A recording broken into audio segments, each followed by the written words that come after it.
here. Thank you for having me, Andre. I have been loving watching your talks and reading some of your books over the past few years, and the conversation today is one I'm very passionate about, and it's been very much so your life study. For people that don't know, what is Advaita Vedanta?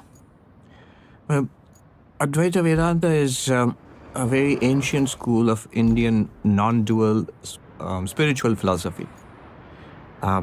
If you back up a little bit, the big picture kind of, if you see the study of spirituality and philosophy in India, it's like a big project you can discern from all the way back long before the Buddha, this quest to know reality about the world, reality about ourselves.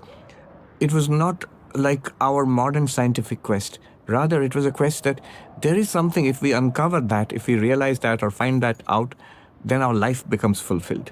So that was the quest. This quest, it went by many names: moksha, freedom; mukti, which means freedom; nirvana, kaivalya. There are multiple names and multiple traditions. Many of them were based on the Vedas, which are the root texts of Hinduism. Even those which are not directly based on the Vedas were often reactions to the Vedas, like the Jainism or Buddhism. And in the Vedas, you have these texts called the Upanishads, which are sort of the highest spiritual teachings of the Vedas. And based on these Upanishads came multiple schools of what are now called Vedanta. Vedanta just means the end of the Vedas, and not in a literal sense as the end of the book, but also in the sense of the end teachings, the final teachings or the highest teachings. But these Upanishads themselves were interpreted in a variety of ways. One of the ways, and one of the most well-known ways, is the way of Advaita Vedanta. Advaita just means non-dual. So non-dual Vedanta. It's a non-dual interpretation of the Upanishads. Based on the Upanishads, there is a text called the Brahma Sutras, and the most well-known text of Vedanta, I guess that's the one book everybody would have heard of in the world, the Gita, the Bhagavad Gita. So that is the textual basis and background of Advaita Vedanta, and it has continued down from that time onwards till today. It's a living tradition. There are millions who follow it, who study it, who practice it. There are thousands and thousands of monks also, like myself, I'm one of them, who have made it their lifelong pursuit to study, practice, live by, and manifest this philosophy. So it's a living tradition. It has been for millennia. Its central teaching is radical. You are that. Tatvamasi in Sanskrit. One beautiful thing about Vedanta also is an ocean of literature. But it can be expressed, the central teaching of Vedanta can be expressed very elegantly in half a verse. So there is a Sanskrit saying, Brahma Satyam Jagat Mithya Jiva Brahmaiva Napara, which means Brahman alone is real. The world is an appearance. And you are that ultimate reality. The sentient being is that ultimate reality. You can compress it further into a short sentence. You are that. Tattvam Asi. That means you are that ultimate reality. That means if we were to really inquire and find out who or what we are, if we knew ourselves, we would discover something amazing. That's the promise. Something, the greatest secret of all. In fact, the point of it all, rather. Other sentences are there in the Upanishads. Aham Brahmasmi, I am Brahman, I am the ultimate reality. Prajnanam Brahma, consciousness is the ultimate reality. I am Atma Brahma, this very self is the ultimate reality of the universe. You can compress it further into single words. Just the word Brahman, not the Brahmin, which is a caste in Hinduism. Brahman literally means the vast, the limitless. Sometimes in the Upanishads, it's just called Tat. That. The word Purnam, which means complete or whole or limitless. Anantam, which means limitless. You can make it even shorter. You can just say Om, and if you unpack that, the monosyllable Om, you would get all of Vedanta. You can make it even shorter, just silence. They say the Vedanta can be expressed as silence. So, what is the promise that this way of knowing, this end of knowledge or culmination of knowledge is providing in essence, what is Jivan Mukti, and what can, by virtue of listening to this podcast, can our audience, community, listeners hopefully get a bit of a glimpse into of that same goal or promise there? It's a good question, and the promise is really, really big. It doesn't get any bigger than this. I can put it in two ways. One is the traditional way it is put in India, not just for Advaita Vedanta, but for all these paths, all these ancient paths. It's freedom from the cycle of birth and death. That's how life is understood in India, and that's not peculiar to one school. It's sort of axiomatic across all schools, except the materialists who say everything ends at death. But other than that, all other schools, Advaita Vedanta, the other schools of Vedanta, the Shaiva schools, the Shakta schools, the Buddhists, the Jains, the Sikhs, every shade of religion and philosophy in India, they've sort of axiomatically said that the description of life is this cycle of birth and death. This is not our first time here and won't be our last. We have been here many times. We have been born many times and we have died many times. And that's not good news, because we have been repeating this cycle of birth and death. And it's a limited existence. It's full of suffering and limitation and sorrow and struggle. And the freedom from this cycle is possible. So that's seen as the ultimate goal. So now that's the way it is traditionally put. In Advaita Vedanta, the result is moksha, freedom from the cycle of birth and death. But if you want to put it in less theological terms, if you will, something much more universally acceptable. When I came here to the West, they warned me that this talk about the cycle of birth and death doesn't go down so easily in the West, in America especially, as it does in India, because it's sort of axiomatic in India. But suppose one doesn't have those presuppositions.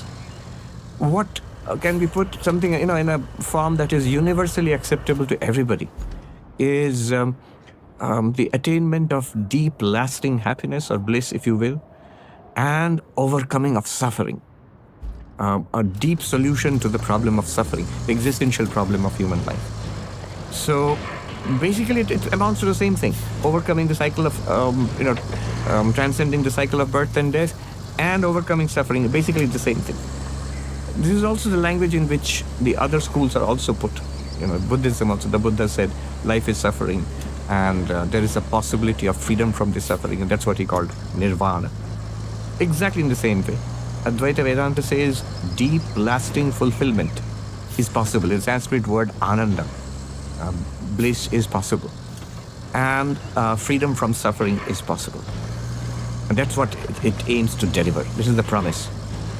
And this is sort of universally acceptable. This is the principle on which the United States was founded, the Declaration of Independence, the pursuit of happiness and of liberty and the right to life.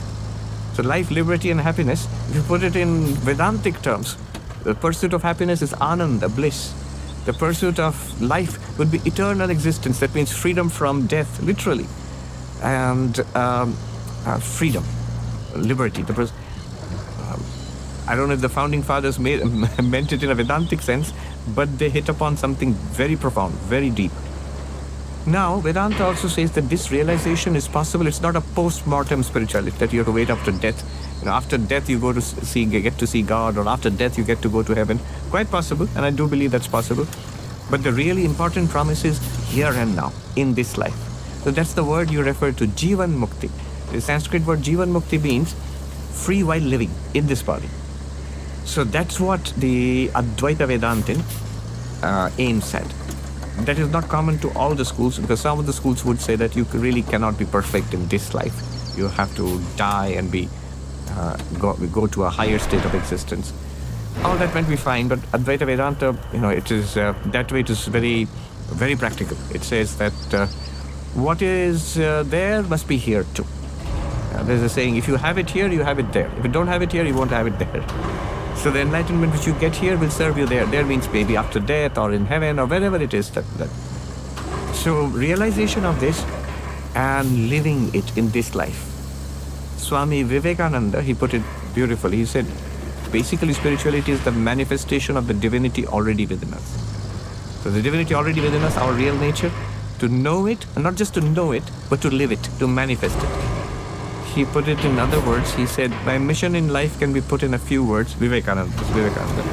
He says, it is to teach unto humanity their inner divinity and how to make it manifest in every movement of life.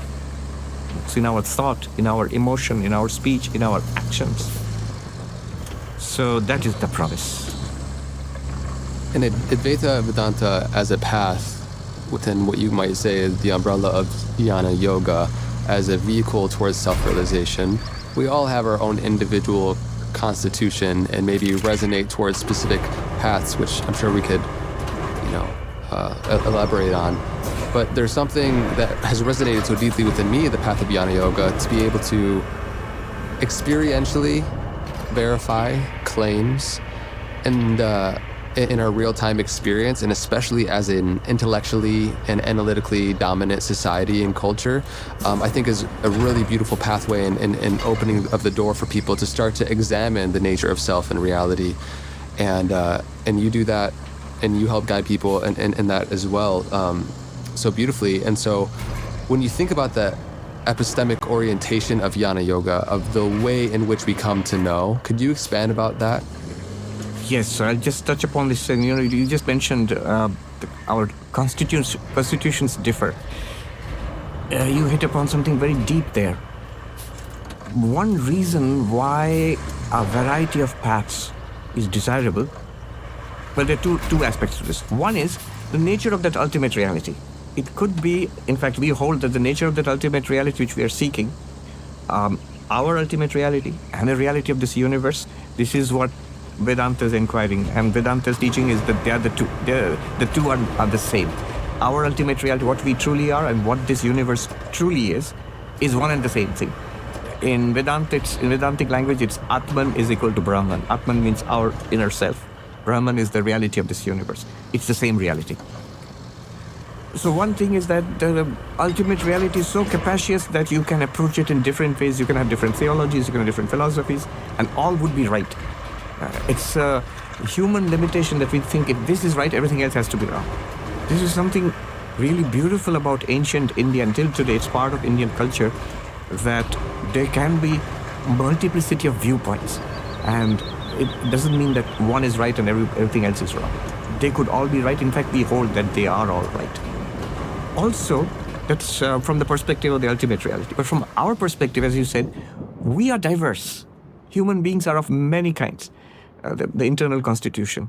So it makes sense to have multiple pathways, some more emotion-related, heart-related, some more intellect-related, some more action-oriented. Vivekananda, in fact, was of the opinion that you should have all of them in your spiritual life. A balanced spiritual life should be intellectual, should be devotional, should be meditative, and should be action-oriented also. All of them can be and should be part of a wholesome spiritual life.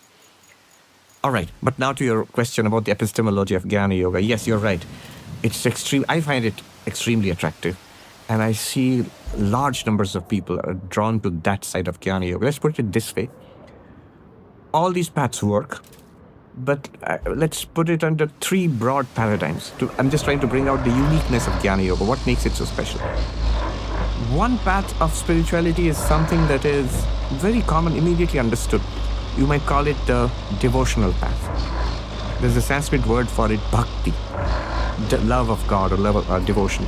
So if you see temples, churches, mosques, they're all devotional paths. Here we are told that there is an ultimate reality, call it God or Vishnu or Shiva or Father in Heaven or Jehovah or Allah. And how do we know that? If you ask an epistemic question, the answer would be, you know it by tradition, by faith, and because your masters have told you so, because your religion tells you so, your holy book tells you so, the testimony of the saints, and so on. So you know it that way. It's primarily a path of faith.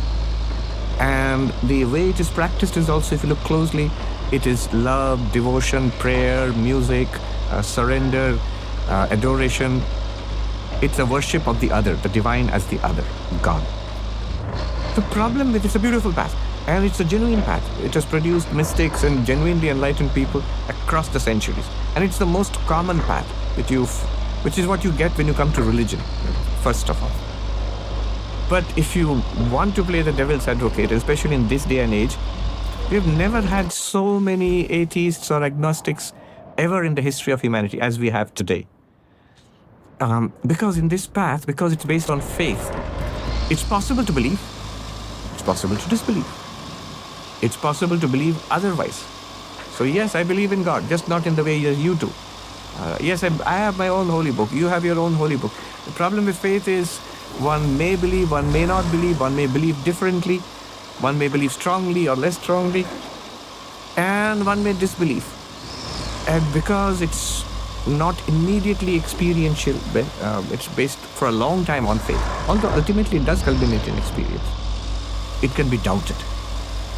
And that's why you have all this day and age, if you talk too much about God and faith and devotion and love, you're going to run up against, Richard Dawkins or Christopher Hitchens or his past, or Sam Harris and the militant atheists. You'll run up against your own sense of reason. This path, it does not tolerate questioning immediately. It is based on, you have to start on faith. So this is the problem with this path, the path of belief. Again, genuine path. If you have belief, go for it. But this is the weakness of that. And if one is purely on a belief path, in the long run also there are problems. One's belief can be shaken. Life has a way of shaking you up. One's belief can be weakened. One can go very far in this path and still have doubts.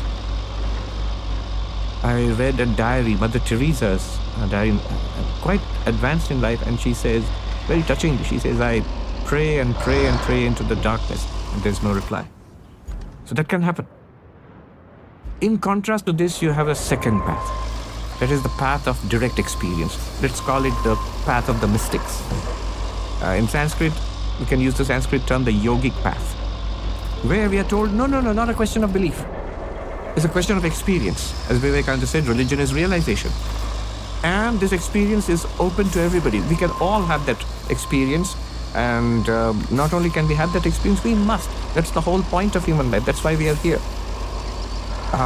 And how do you get this experience? There are practices. You sit in this way, you breathe in this way, you focus in this way, you visualize, meditate in this way, and eventually you will see for yourself. The claims of spirituality can be verified in our personal experience. So an experiential way. A classic example here would be the Patanjali Yoga Sutras. So they don't start with any demand for belief in anything. You just have to have a working belief that there is something in this, let me investigate it. And the point would be actually to experience it for yourself. But notice, even here also, if one were to be a little bit of a devil's advocate, try to find fault. Here also, notice the weakness is these mystical experiences. These are not public experiences. These are not shared experiences. These are not easily available experiences. And that's exactly why it takes so long and so hard and so rare. When they're genuine, they're powerful, they're transformative, and they're conclusive. For those who have had genuine mystical experiences, they don't need any other proof. And that's the testimony of mystics in every religion.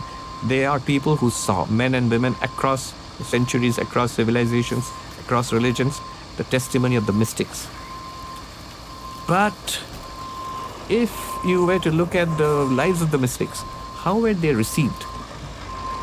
When they say, I'm hearing the voice of God, or Sri Ramakrishna would have the vision of Divine Mother Kali, the first reaction of people around them is, you're crazy. Why? Because it's outlandish, and we don't see it. You say you are seeing it. As the philosopher Hume said, extraordinary claims require extraordinary proof. You're saying God, where is the extraordinary? There's not even ordinary proof, let alone extraordinary proof. There's that saying, the psychotic drowns in the same oceans that the mystics swim with delight in. Beautifully put, yes, I've read that somewhere. And there's the other side of it, that, there can be a psychopathology of it. There is. You can't deny that. If there are genuine mystics, they can be put, yes. Like drowns in... Even ordinary proof, let alone extraordinary proof. There's that saying, the psychotic drowns in the same oceans that the mystics swim with delight in. Beautifully put, yes, I've read that somewhere. And there's the other side of it, that, there can be a psychopathology of it. There is. You can't deny that. If there are genuine mystic experiences, there are also minds which are profoundly disturbed. There are ways of distinguishing between the two, but that ways can be subtle. They need not be entirely obvious. And we have one of the superpowers which we all have is fooling ourselves, deluding ourselves. Minds can do that. They're very powerful that way. In this day and age, maybe in more politically correct times, nobody's going to accuse you of being crazy, but the neuroscientist will come and say, I'm sure you're seeing the light, you're seeing God, or if you're feeling one with the universe, sure you're doing that, I'm not denying it, but it's just because you have a stroke on this hemisphere of the brain, or neuroscience will come up with a physical explanation. You're not one with the universe, certainly not. But you just feel like that because there's a stroke in your brain, or there's some bleeding going on, a tumor pressing against such and such neuron. Or they will just say, what are you smoking? Especially here in California, or even now in New York. What are you smoking? Are you high on something? So the mystical experience, in principle, is not conclusive. There can be many explanations of that. Meaning it's not externally verifiable because it's a subjective transpersonal experience that is within your experience. It's still a very good, strong claim because it says, like science, do this and you'll see for yourself. But then there's a whole question of distinguishing it from neurological problems, from mental illness, from wishful thinking, or from drug-induced experiences. How is that any different from this? As against that, there is a third paradigm of spirituality. So we have the belief-based paradigm, the bhakti traditions. We have the direct experience paradigms, the mystical, the yogic traditions, which are all very powerful. And the bhakti traditions themselves would culminate eventually in mystical experiences. That's how it is understood in India. You would eventually, Mirabai would see her beloved Krishna, but it starts with belief, whereas the yogic paths start with practice. Whereas the third paradigm, now I'm narrowing down to the question about epistemology of Advaita Vedanta. This path of knowledge, Jnana Yoga simply means the yoga of knowledge. It is not based on faith. If you believe it, well and good. You're told that you are that ultimate reality, your limitless consciousness, existence, bliss. If you believe that, well and good for you, but that's not the point. One has to come to grasp this and to realize it for oneself. It's like going to college, and if the professor is teaching math or physics or something, and you say, well, I really like you, I believe what you are saying. The professor would just be exasperated. He says, you don't have to believe what I say. I hope you come to see it for yourself. It's important that you learn this. So Vedanta is, first of all, it's not belief-based. Second, it's not even based on special experiences. See, in Vedanta, it is experiential, but in a much broader, much more acceptable universal sense. What I mean by that, we wake, we have a waking state, we dream, we have dreams, we sleep, we have deep sleep, all of us. These three states are common to everybody. You don't have to be a mystic. Just about everybody is awake, and we sleep and dream. Even animals do that. And Vedanta says that common, universally acceptable experience is enough to begin our inquiry. What Vedanta does is it takes that and then step by step shows us clearly demarcated methodologies, which will point to us what Vedanta wants us to realize. They're saying that what the reality we're trying to point out, you know yourself, well, you are right here. And what we are trying to point out about yourself is also right here. It's just that we don't see it. And Vedanta aims to help us to see it. So it is not belief-based. It is also not based on special mystical experiences. It's based on experience. That's a great claim to our attention, that it's based on already available experience. Waking, dreaming, sleeping, or the 5 layers of the human personality, the physical, the vital, the mental, all of us have it. And all that Vedanta does is it looks inside. It's also entirely rational. Every question, we must ask questions, and every question does have an answer. It's been worked out.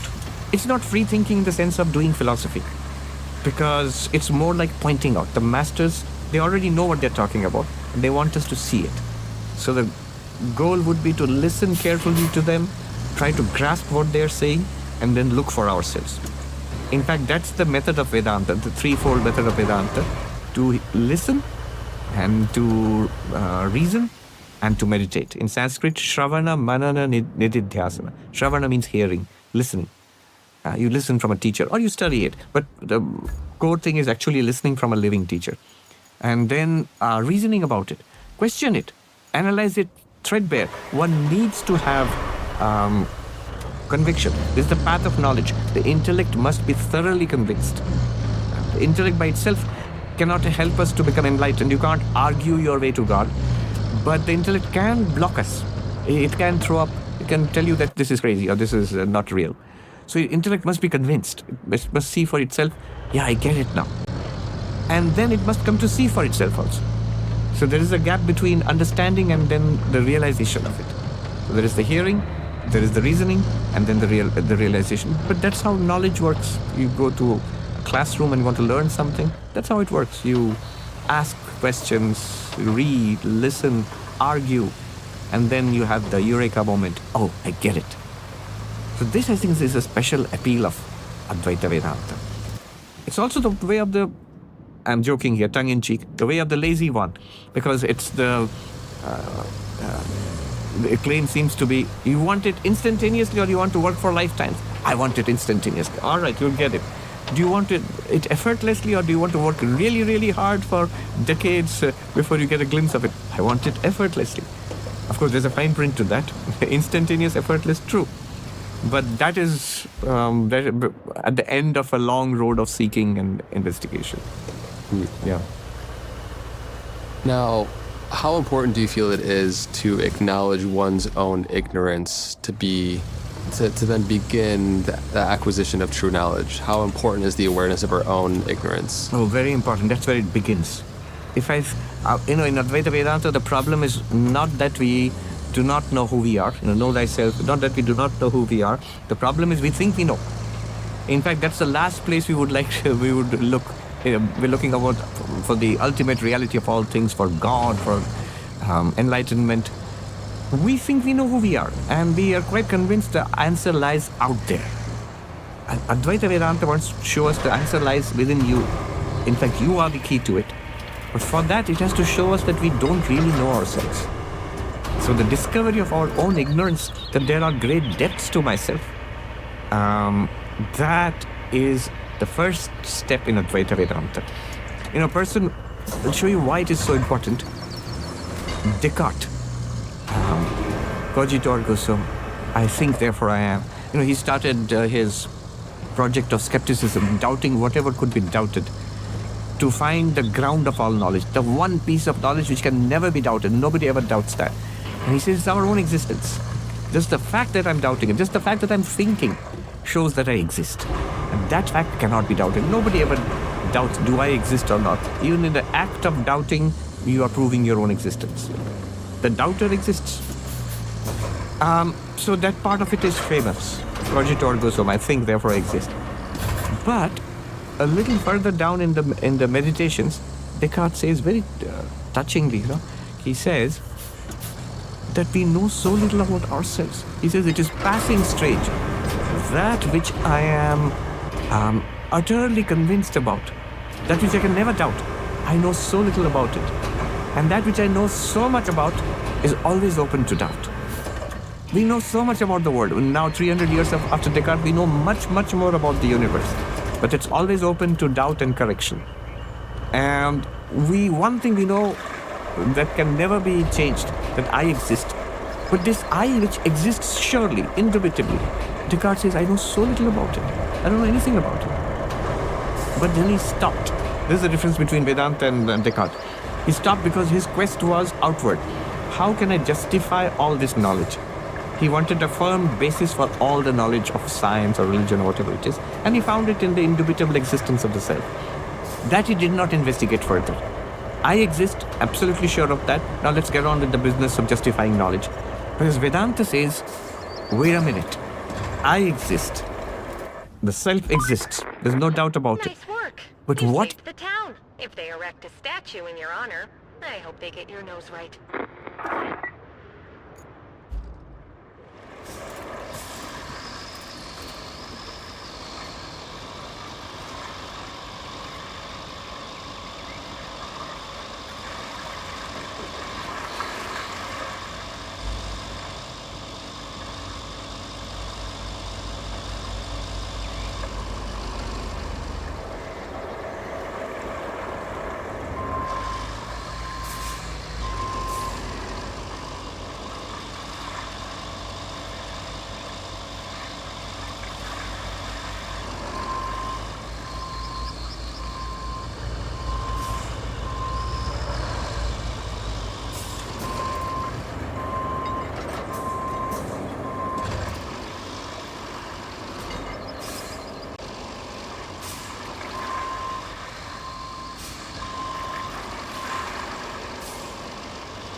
what is the nature of that self which exists? Let's investigate. Descartes sort of had the intuition you can't find out anything more about it. Even Kant had that kind of intuition that it is, but then we can't know anything more about it. Vedanta says, oh, we can. We can know a lot about it. And in that discovery lies our salvation. So that intuition, knowing yourself, it is entirely possible, but it's possible in a special way. Descartes, Kant, they were right. It's not in a sensory way. We can't see ourselves, hear or smell or taste or touch that reality which we are, pure consciousness. We can't even express it adequately in language, not even express it except indirectly in thought. Still we can know it.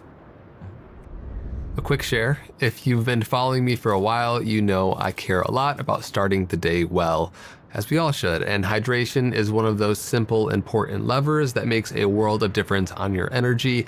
That's I would love to space it down in the description as always. Thanks Element for supporting this show. Back to the episode.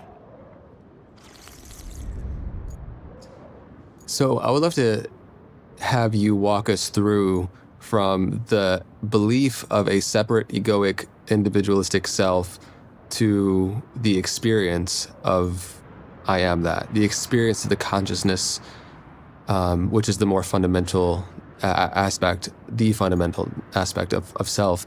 And so when you take somebody just walking, living their conventional life on the randomly pick them up off the street and you say, who are you? Or what are you?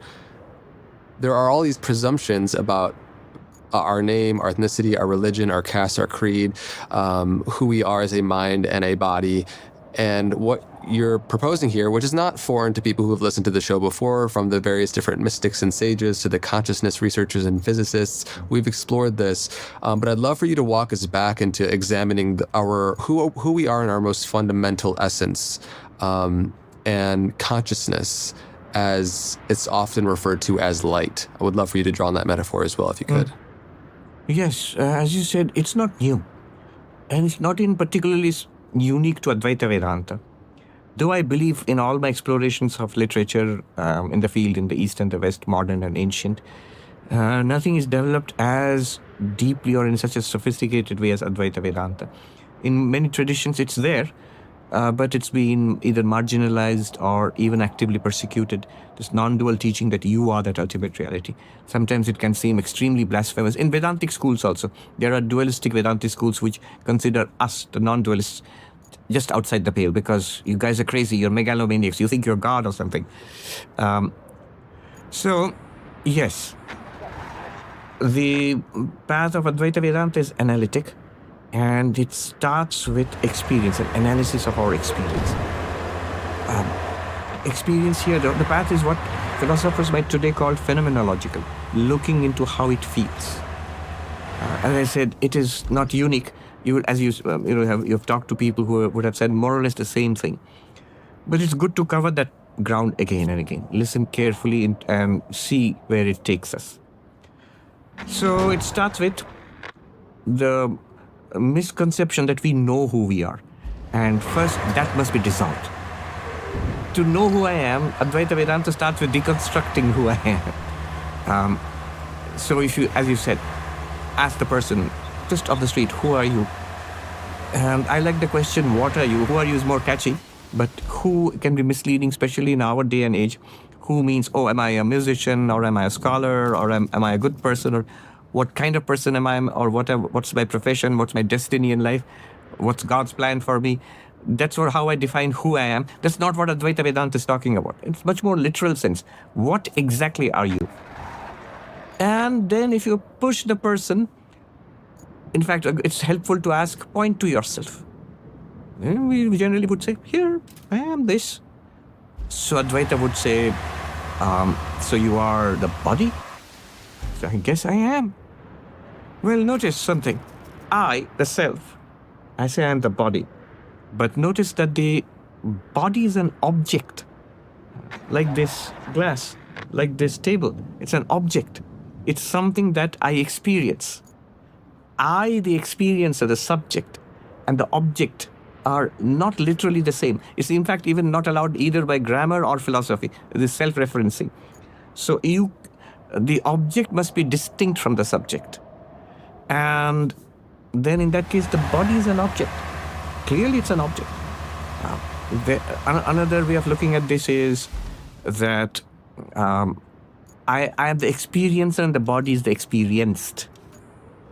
I can see the body, I can smell, I can taste, I can touch, I can even hear my tummy rumbling. So like all my senses operate on the body as an object, as they do on other things in the world. So that which is an object of experience and that which is the subject of experience, in Vedantic terms, the seer and the seen, they are never literally the same. So that is an intuition which we apply. These arguments are not geometrical proofs, they're not mathematical proofs, but they are more like legal arguments, like a lawyer would argue in front of a jury, trying to persuade you with a battery of arguments. So one is the intuition that I am the knower, the experiencer, the subject of this body, which is the known, the experienced, the seen, the heard, the smelled, the tasted. How is this different from anything else that I see or hear? And I don't say I am that thing. I see it. That doesn't make me a glass. I see the table. Doesn't make me a table. It's ridiculous. Why does it suddenly change when it comes to this object, which is also a thing? It's a biological machine of enormous complexity.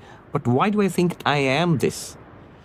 Then another argument, even more subtle argument would be, notice, you are conscious, and you're conscious of the body. What Vedanta is trying to do here is argue, we all accept that we are conscious. Nobody denies it. We are conscious. But we think we are a body with consciousness, or we are a bundle of body, mind, consciousness, and all of that. But Vedanta is saying, no, you are consciousness with a body. In fact, more precisely, we are conscious of a body. If we ask the question, you and the body, on which side would you put consciousness? You and that object, on which side would you put consciousness? What does it feel like? Does it feel like consciousness is there and I'm here? No, it feels like I'm here. I'm conscious of that thing.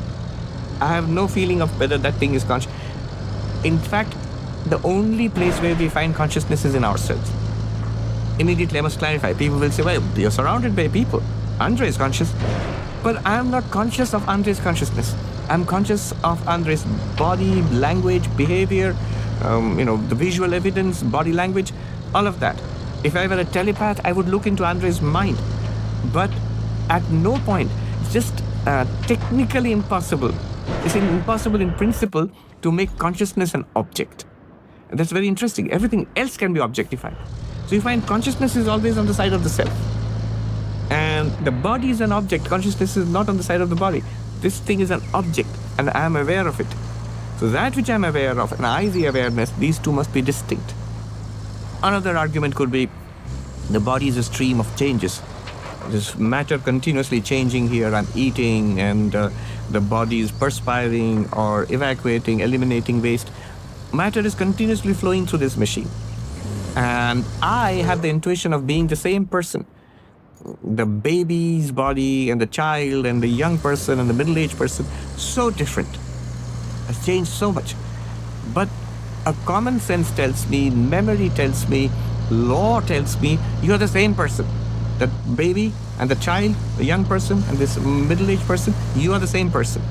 Then that same person and the ever-changing body, the never-changing person, self, the ever-changing body. How can never-changing and ever-changing be the same thing? They can't be the same thing, literally not the same thing. And like this, so what Vedanta will do is point to something in our experience. Subject, object, seer and the seen. Conscious, not conscious. Changing, not changing. And begin to convince us, I, whatever I am not literally the body. I, the unchanging, cannot be the ever-changing body. I, the consciousness, cannot be the object, which is the body. I, the seer, cannot be the seen or heard or smelt or tasted, which is the body. So psychologically, intellectually at least, a gap opens up between myself and the body. And then I'm trained. Take your time. Settle down and regard, see the body as an object. Feel it as changing, as not literally me, not literally I. And then our attention is drawn further inwards to the breath, which is part of the prana, the forces which keep this body alive. And the same arguments apply to it. Changing, unchanging. In breath, out breath, short breath, long breath. The prana, which is healthy or sick, or hungry or fulfilled. satiated. So it changes, like the tides in the ocean, the prana flows in and out of the body. But I notice, if you look at it from the perspective of the self, I am the same self which breathes in, which experienced breathing in, and I'm the same self which breathed out. See, what's the point? The in-breath and the out-breath are not the same. They're two different breaths. But I'm the same self which experienced both. So the self is unchanging, the breath is changing. The self is the observer, the breath is the observer. That's the basis of all mindfulness meditation, that you observe the breath. What Vedanta takes away from that is, consciousness is the observer, is the experiencer, is the subject. The breath is the object, the experienced. Consciousness is on your side. The breath doesn't feel conscious. I feel conscious. I am conscious of the breath. I am aware of the breath. The breath is not aware of itself. The breath is not aware of anything else. The breath is not aware of me. I am aware of myself. I am aware of the breath, and I am aware of lots of other things also. So awareness or consciousness is on my side. In this way, we argue the same arguments will hold for the breath. And then Vedanta interiorizes it further. We have gone from the body to something subtler. Interior means not physical inside the body, because if you go physical inside the body, you'll just find more body. But in our own experience of ourselves, breath. Interiorize further, make it more subtle. What do we find? The mind. Immediately when we look inside, we find the mind. Thoughts, feelings, pleasant, unpleasant, happy, sad, miserable, depressed, energetic, whatever it is. Our feelings, our emotional states, our vital states, perceptual states, that's the mind. Memories, desires and impulses arising and floating away. So that also, same arguments will apply. Vedanta will point out, does it change? And we say, oh boy, does it change all the time. And yet I am the same one, the one who experienced depression, now I experience joy. The one who experienced restlessness, now I experience peace. I am the same one. Restlessness and peace are just not the same. They're diametrically opposite. So the mind changed dramatically from restlessness to peace, from depression to joy. But I am the same one. Then I can't literally be the mind, changing and unchanging. Subject and object, even the mind. See, here it becomes interesting. Until now, we regarded the mind as the subject. I am the mind and I am the subject of this world. I'm basically what I call a person. But now even the mind becomes an object, because we can examine our own mind. We can objectify our own thoughts and feelings. It just requires us to introspect a little bit. We notice these feelings appear and disappear. Thoughts and memories appear and disappear. So the mind is also object and I'm the subject. And most dramatic of all, I am conscious of the mind. The mind by itself is not conscious. It's not something that I'm stipulating. It's very important to come to realize this. It's extremely important for Advaita Vedanta to realize the difference between mind and consciousness. I'm aware of the thought. If I just think a thought, it's very easy to do this experiment. Let's just think ABCD. I'm thinking ABCD. Now I notice I'm aware of ABCD. ABCD is not aware of me. I'm aware of myself. ABCD is not aware of itself. ABCD is not aware of the next thought, 1, 2, 3, 4. I'm aware of both these thoughts. So consciousness is on my side, not on the side of the mind. Even the mind is by itself non-conscious. When I say ABCD, it's just like mental talk. So I am conscious of the mind. Consciousness and mind are not literally the same thing. Just a little segue, a little footnote here. This whole issue of AI now, I think it just goes to prove this point. People are scared of AI because AI seems to be doing more or less the stuff which we thought only we could do. Be creative, write stories, compose poems or songs, make a movie. AI is doing all of that. We thought, the robot will come and take over the hard work, the laundry and the cleaning. Now it's we still have to do the laundry and the dishwashing and the cleaning, but the machines are taking over the higher order human functions, creativity, decision making. So where are we? Vedanta has the answer. Vedanta says there's no surprise that these machines are able to do that, because you are not even the mind. As the body is a biological machine, the mind is a psychological machinery. It's machinery. It's extremely subtle and powerful, still machinery. And it's no wonder that you have come up with another kind of machinery, a silicon-based machinery, which can duplicate the activity of the mind. But notice, guess what? There's one thing that these AIs are unable to do. they are not conscious. Ask any of the experts in Silicon Valley. Is your AI conscious? They will say, even some of the most optimistic ones would say, rather defiantly, why not? But do you really believe they're already conscious or they could be conscious? And they would say, no. Most people would say, they're not conscious in that sense. They don't have feelings. They are machines, extremely clever machines. And they are intelligent. There's nobody who doubts they're intelligent. There's very few who claim that they're conscious. That means you can be intelligent without being conscious. Going to prove what Vedanta is trying to show you, that the mind and consciousness are different. And it could go further. Suppose you dismiss the perception of the world, dismiss perception of the body, dismiss perception of the mind. Just utter stillness and silence. Something like deep sleep. If you can simulate it. There also, that silence, the absence of everything, that too is being revealed to consciousness. That's also an experience. The silence of deep sleep or coma or general anesthesia is not an absence of experience. It's an experience of absence. Whenever you have experience, consciousness must be there. So there is this very, you can debate about this because this seems very radical, that there is consciousness even in deep sleep, even in general anesthesia, even in consciousness doesn't go away. In fact, in principle, it's impossible to imagine the absence of consciousness. If you could visualize the absence of consciousness, there is consciousness. So that's what's experiencing the absence of consciousness. So now you do this and dissolve the sense of self in the body-mind. So what have we achieved so far? We deconstructed ourselves. I'm sure I know what I am. I have this intuitive feeling. I know what I am. That's the first thing I know.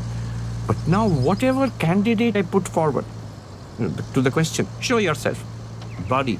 Now I have to admit I'm not literally the body. I'm not literally bones or flesh or blood. The breath, prana. I'm not literally prana. The mind, thoughts, my own story, my memory, my narrative about myself. I'm not literally that either. Those are also objects.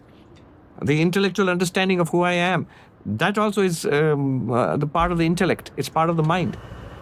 Dismiss everything. That also is an object.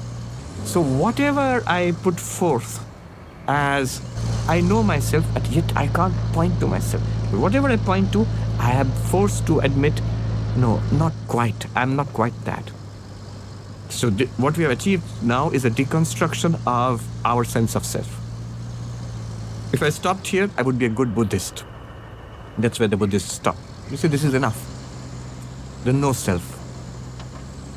But we're still left with Descartes and his intuition that I still do exist. I can't deny my own existence. So Vedanta asks us for this point. Now that you, on one side, you are sure that you do exist, and yet you can't point, whatever you pointed to as yourself, now you yourself admit that I can't be that. So we are left with the question, this absolutely sure sense of existence, indubitable sense of your own existence. Now I can't point to what am I. Then what is this absolutely sure existence? What's it mean? As long as I'm the body, I can point to what I am. This is what I am. As long as I'm a mind, I can point to myself. I am this bundle of body and mind. At least I can know what I am, this person. But if I'm not the body, not the mind, and yet I do exist, what am I? And there Vedanta says, what is the one thing that you cannot dismiss? Consciousness? Existence? I can't dismiss existence, and I can't dismiss that I'm conscious. Not conscious in the sense that I'm thinking. Even if I drop all thinking, here is where we leave Descartes behind. Even if I drop all thinking, I'm still aware of not thinking. I asked a philosophy professor that I think, therefore I am. Every time Descartes falls asleep, he stops thinking. So does he not exist? Does he pop into existence every time he wakes up?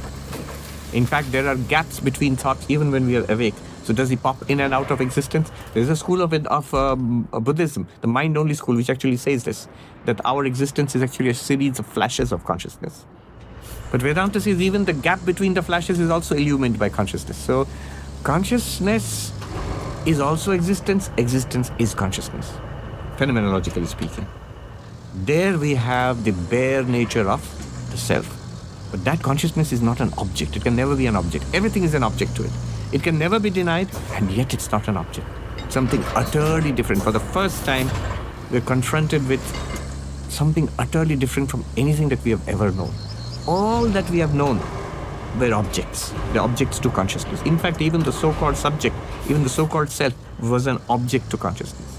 Now we are left with pure subject. This is what it means by pure consciousness.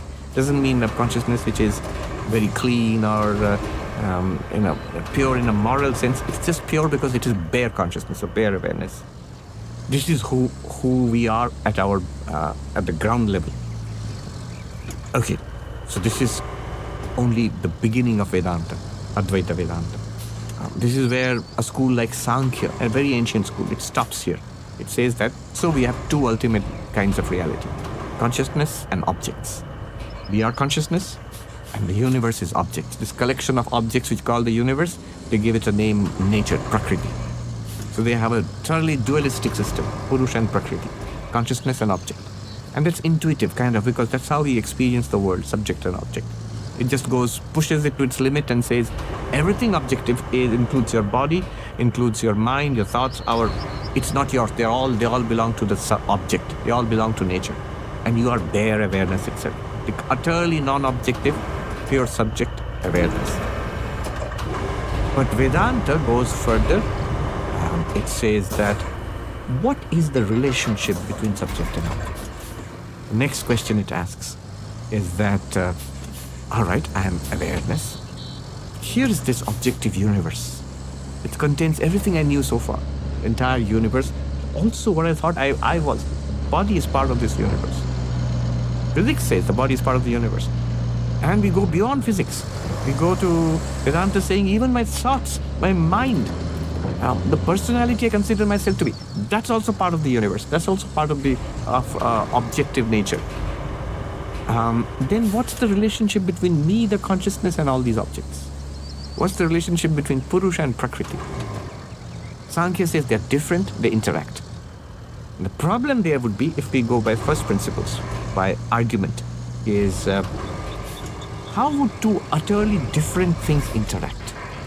Two things which are, as Shankaracharya says, like light and darkness.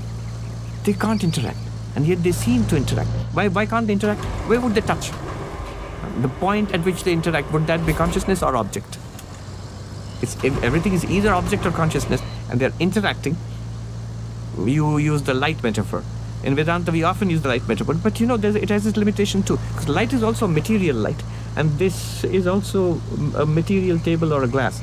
And it's reasonable that material light can interact with these material objects. But if consciousness is not a material light, then how can it interact with a material universe which is utterly different from it? And so Advaita Vedanta comes to this conclusion that they are not utterly different. They are in fact one and the same thing. And here it might be confusing. Didn't you expend so much energy trying to separate the two? Yes, we did. But notice the fine print. We said that you, pure consciousness, you are distinct from everything that you experience.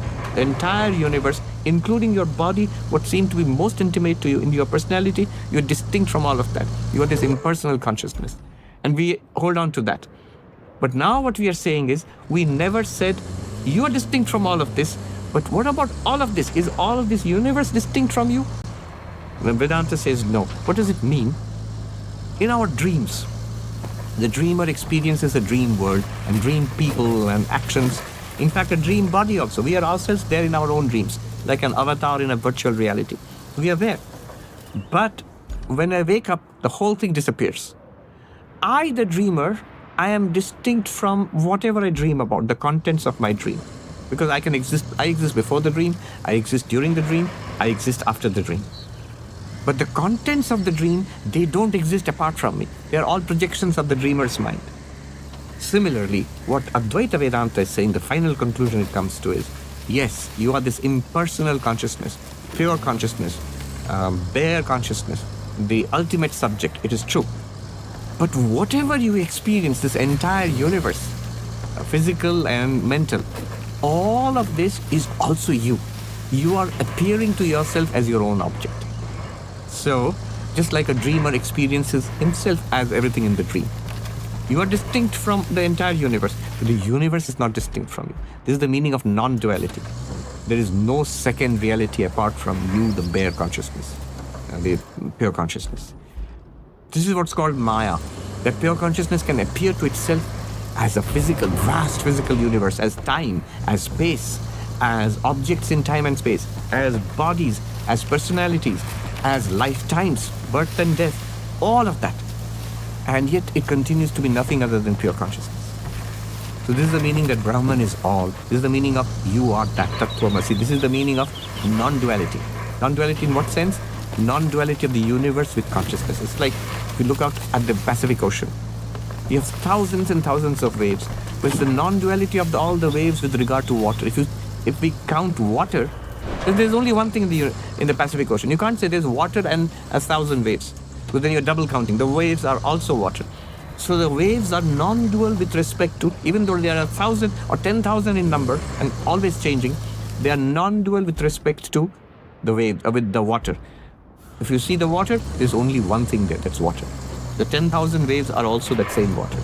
They may be continuously changing, but what does not change is that they are water. They may be big and small. They may be tsunami waves or little bubbles, but what does not change is that they are water. And of course, this water wave analogy has its limitations. But here, consciousness at itself is appearing as its own object and experiencing itself. This makes you one with the universe. That's why it's non-dual. Nothing in the universe is separate from you. This makes you the ground of this entire universe. I mean, I like the Buddhist language that the primordial ground of being, if you do not know it, it appears as samsara. If you know it, it appears as nirvana. This thing itself, it appears as samsara as long as we do not know who or what we are. And when we know, realize who or what we are, this itself will appear as nirvana, as freedom. So this is the basic theory of Advaita Vedanta, the philosophy and teaching of Advaita Vedanta. No one's going to miss that scrap metal. I'm sure you can use it for something important.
quick share. If you've been watching for a while, you know that one tool I really enjoyed and gotten a lot of benefit from over the past few years is red light therapy. So, in the description as always, see you on the next one.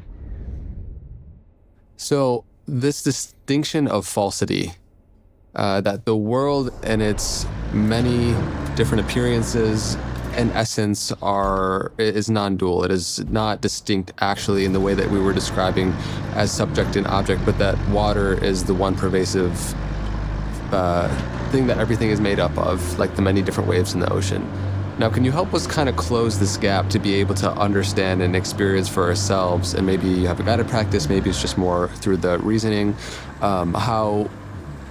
because for many, I think that's the big jump, is to say that, okay, I can see that I am from a fundamental place, my conscious awareness is observing my body, my breath, my sensations, even my thought and subtle fluctuations of my mind, even absence itself. And yet to make the claim that, like ontologically speaking, that the universe is not separate from that field, how would you walk us to that understanding? Yeah, so that's a big jump. The first part of it is not all that difficult to come to, that I'm awareness. The first part of it is going from I admit I'm aware. Who doesn't? We're all aware. We're all conscious. So I think of myself as a body with consciousness. And from going from there to consciousness with a body, I think of myself as this bundle of body, mind, consciousness. Going from there to consciousness with a mind and a body, that's the first step. And Vedanta says it's already a fact. Vedanta is trying to get us to see that. It's not trying to get us to change anything at all, except our perspective of it. It's getting us to flip that. And there's actually a moment of an actual breakthrough, where it suddenly falls into place. Oh, I see. But then there's the further inquiry into this universe of experience. They seem to be things out there. Vedanta says it's only because we are body-based.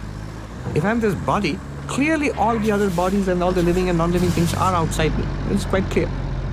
If I'm mind, then my mind refers to objects which might be outside the mind, or even, at least even the thoughts. They come and go.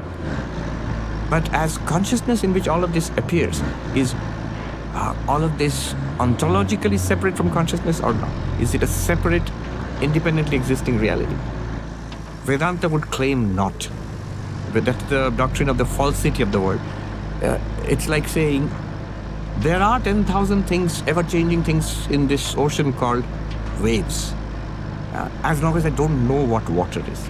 Then somebody would be right in pointing out, what you are thinking of is not real. What you are thinking of, the reality there is water.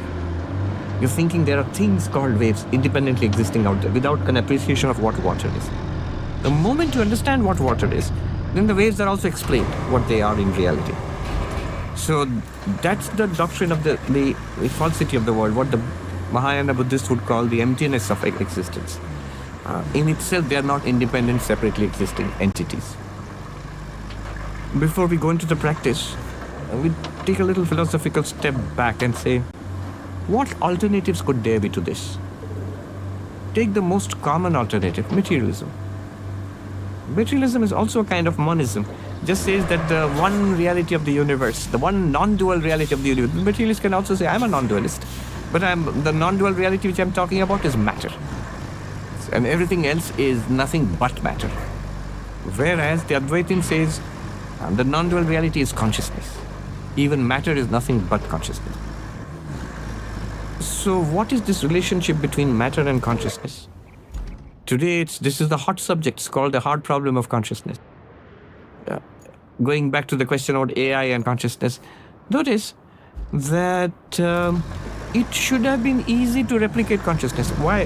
Let me tell you why. AI is doing some really complex stuff. Creativity is difficult. AI is doing it. Decision making is difficult. AI is doing it. Driving a Google car, a Waymo taxi is difficult. AI is doing it. These are very complex tasks. It requires billions of dollars and thousands of hours of training to get the AI to do that. such difficult, complex tasks, high-order tasks, which human beings, no other animal even is capable of doing it. AI can do it. Whereas consciousness is very simple. It does only one and one thing only. All that consciousness does is give you the feeling of it feels like something. It gives us experience. The complexity of experience is entirely the complexity of the objects being experienced. It is not the complexity of the experiencing consciousness. The complexity of the experiencing consciousness is simple. It's just bare consciousness, like bare light. There's no complexity there. Whereas what we find as a very complex experience of life, entire complexity is the objective universe. So this very simple consciousness, why is it so difficult to replicate? If it was nothing more than the mind or the body, it should have been easy to replicate. Or take a look at the hard problem of consciousness. If the brain is just another organ of the body, which it is, the kidney is an organ, the lung is an organ, the brain. So why should it be so difficult to pin down what it does exactly? If we assume that it produces consciousness, it should have been pretty simple to pin it down. These processes are the ones which are producing consciousness, and here we demonstrate it. But we run up against that hard problem of consciousness, the wall that objective processes, you can break down complex objective processes into simple objective processes. The last thing that you can observe in the brain, the subtlest thing with our fMRI machines and all, are minute electrical activity, neurochemical activity, electrical activity in the brain. But they're just neurochemicals and electrical activity. It's not music. It's not a glorious sunset. It's not the feeling of pain or sorrow. There is no feels like about that electrical activity. Where does that come from? You just have to say somehow. No, nobody knows that. Therefore, this movement, now we're back to ontology again, this movement to reduce consciousness to matter, consciousness to brain, is running up against huge obstacles. We have no way, we don't even understand it. That's a very interesting thing. You get a traction on a problem when you have one or two explanations of it, contending theories. Take a guess how many contending explanations of consciousness there are. Robert Cohn, in his Closer to Truth podcast, he talks about a landscape of 325 theories, distinguishable theories, 325 competing explanations of what consciousness is. The latest issue of Scientific American has an article which talks about 29 major theories of consciousness. And they are very different from each other. And what does it mean? It just means we don't know. In science, when you narrow down on a particular theory, and the peer-reviewed process says, okay, we agree, this is the explanation of this phenomenon. That's when science says we know. Now it can become a published paper or part of your textbooks. That's called knowledge in science. When you have one theory, you can revise it later. But if you have 29 competing theories, or worse, 325 competing theories, it just means we have utterly no idea of what's going on. We are grasping at various possibilities. Therefore, the movement to reduce consciousness to matter, brain, neurological processes, they were, or a broader attempt to reduce the subject to the object. There was a movement, for example, in 1950s and 60s, the common language philosophy in Oxford University. So Gilbert Ryle's, the concept of mind. You can reduce consciousness or mind to a way of talking. There's no such thing, it's just an illusion created by the way we talk about it. None of that works. The question still remains.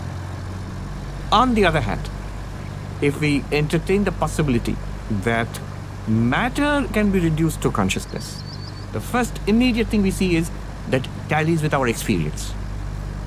If that's your ontology, if consciousness is primary, notice then ontology and epistemology agree happily.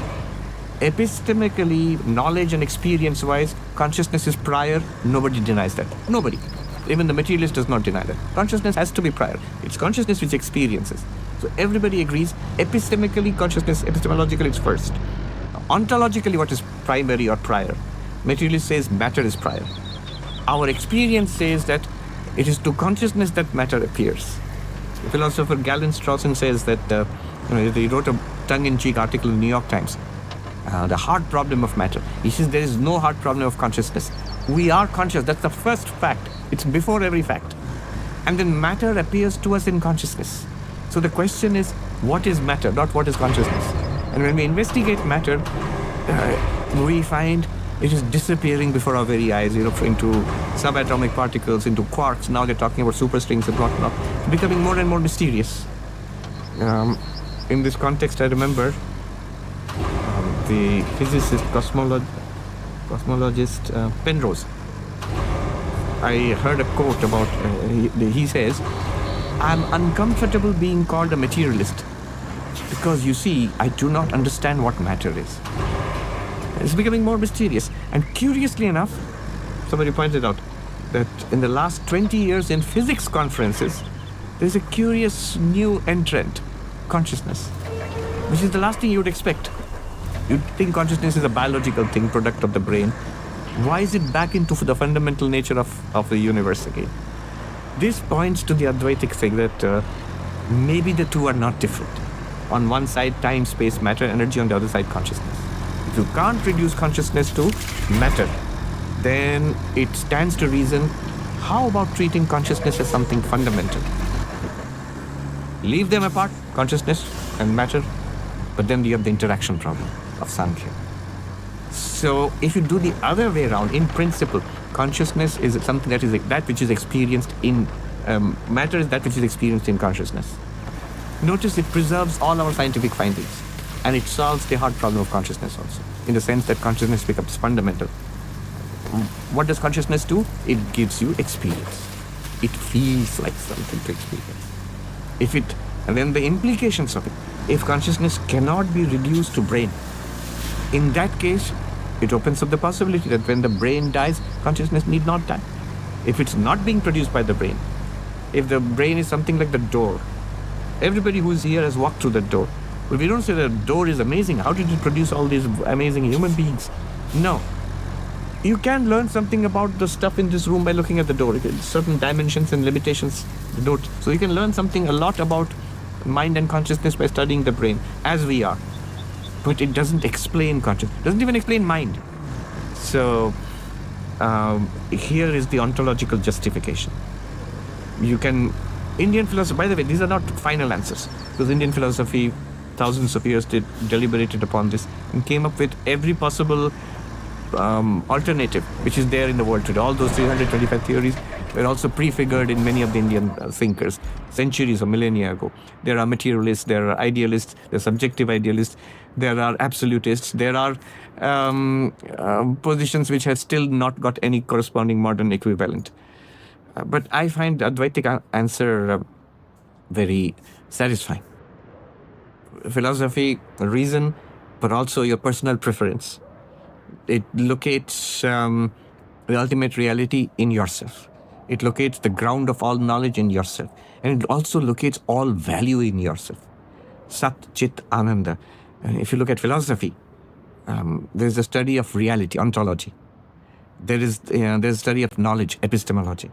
And there is also something called axiology, where you club together all questions of value, of beauty, of value, of goodness, of morality. And look at what Vedanta does. It says that the ground of all ontology is this being or existence, Sat. What makes all knowledge possible is Chit or consciousness. And what makes all value possible is this Ananda or bliss. And then goes further and says these three are not separate. They are in fact the same entity. That which is ontologically primary is also epistemologically primary, is also axiologically primary. And then it makes the most stunning claim of all. It is you. It is the real nature of the self. It's not that the self is part of that ultimate reality. No. The self is that ultimate reality, and that ultimate reality is the self. I'd like to start with a really profound story, well-known story of the 10th man. So it's an old Indian story of how 10 people, their friends, were on a journey and they crossed a river. And then they had a doubt whether everybody's crossed or did somebody drown, and let's count. So one person starts counting and he counts 1, 2, 3, 4, 5, 6, 7, 8, 9. That can't be right. 1, 2, 3, 4, 5, 6, 7, 8, 9. And he says, oh, the 10th person's drowned. He's not here. He must have drowned. And somebody says, no, you're not doing it right. And that guy counts. Everyone who counts finds only 9. And then they sit down and start wailing and weeping. Oh, our poor friend, he drowned. And a wise passerby comes by and he says, "Why are you crying, my friends?" "Well, we were 10 and our poor friend drowned. Now we are... How do you know that the person's drowned?" "Well, we counted. There are only 9 of us left now. And so clearly the 10th man is not here. He must have drowned. We just crossed the river."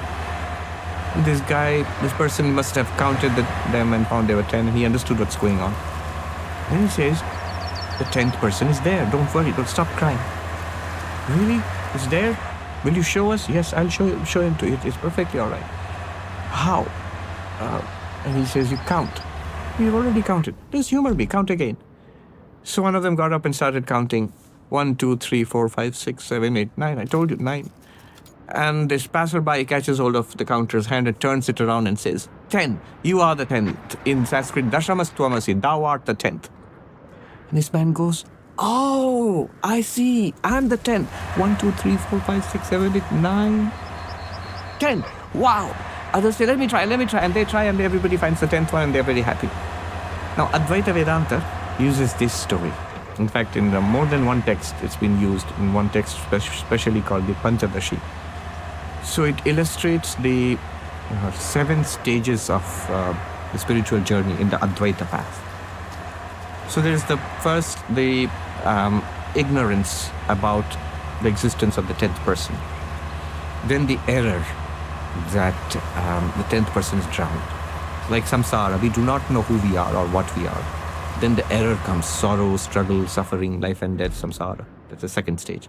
They're like they are weeping for the 10th person. And the third stage is the wise person comes along and tells them the 10th person is there. That they still don't know what they don't know what the solution is. Where is the 10th person? But they believe the wise person. They take it that it's true. This is called indirect knowledge in Vedanta. When we read about Vedanta and get told about Brahman, existence, consciousness, bliss, and all the stuff, we begin to form a general idea of which way we are going. So such a thing is there, and somehow I am that, and therefore everything is fine. So this is indirect knowledge. It still is not. Then comes the direct realization, the stage where thou art the 10th, and you suddenly realize, Aham Brahmasmi, I am Brahman. My ignorance is removed. Next stage. And then the 6th and 7th last stages is that my sorrow goes away, the result of it, and bliss is found. So the stages of this story, when you realize, oh, the 10th person is there.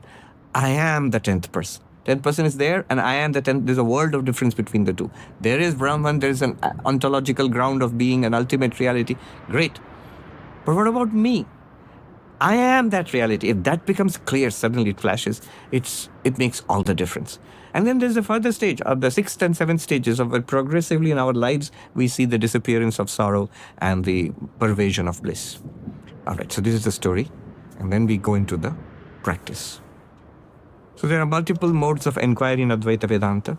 We shall sample one of them. So when we are ready, we can sit comfortably. Vedanta, by the way, can be done in meditation posture with eyes closed or with eyes open. You are Brahman regardless of whether you are in meditation or you're working or playing or relaxing. All the time you're exactly the same reality, and it's equally available everywhere. Initially, it's easier if we are quiet. So we sit still and keeping the back straight, closing the eyes when we are ready. Breathing in and breathing out, relaxed. Let us bring our attention to the body. Opening the eyes, we look down at the body. So our hands at our lap. Closing the eyes, we feel the sensation of the body. From internally, the little aches and pains are the sensation of warmth, different parts of the body. This is the body. And question is, am I literally the body? Then we are invited to notice that the body has changed dramatically. Look at what it is now. and what it was when it was a baby, so very different in size and shape. And as a child, as a young person, even what it was 5 years ago, it has changed dramatically. It's changing further. The body undergoes the so-called six-fold changes. Traditional Vedanta talk about the six-fold changes. Birth, and then coming into existence, then childhood, then youth and maturity, then aging and death. Those are the 6 changes. And yet I feel I am the same one. I was the one who was in that baby's body. I was the one identified with the child's body, and the same one at one time claimed to be a young person. Now I claim to be a middle-aged person. I am the same one. The same and the not the same.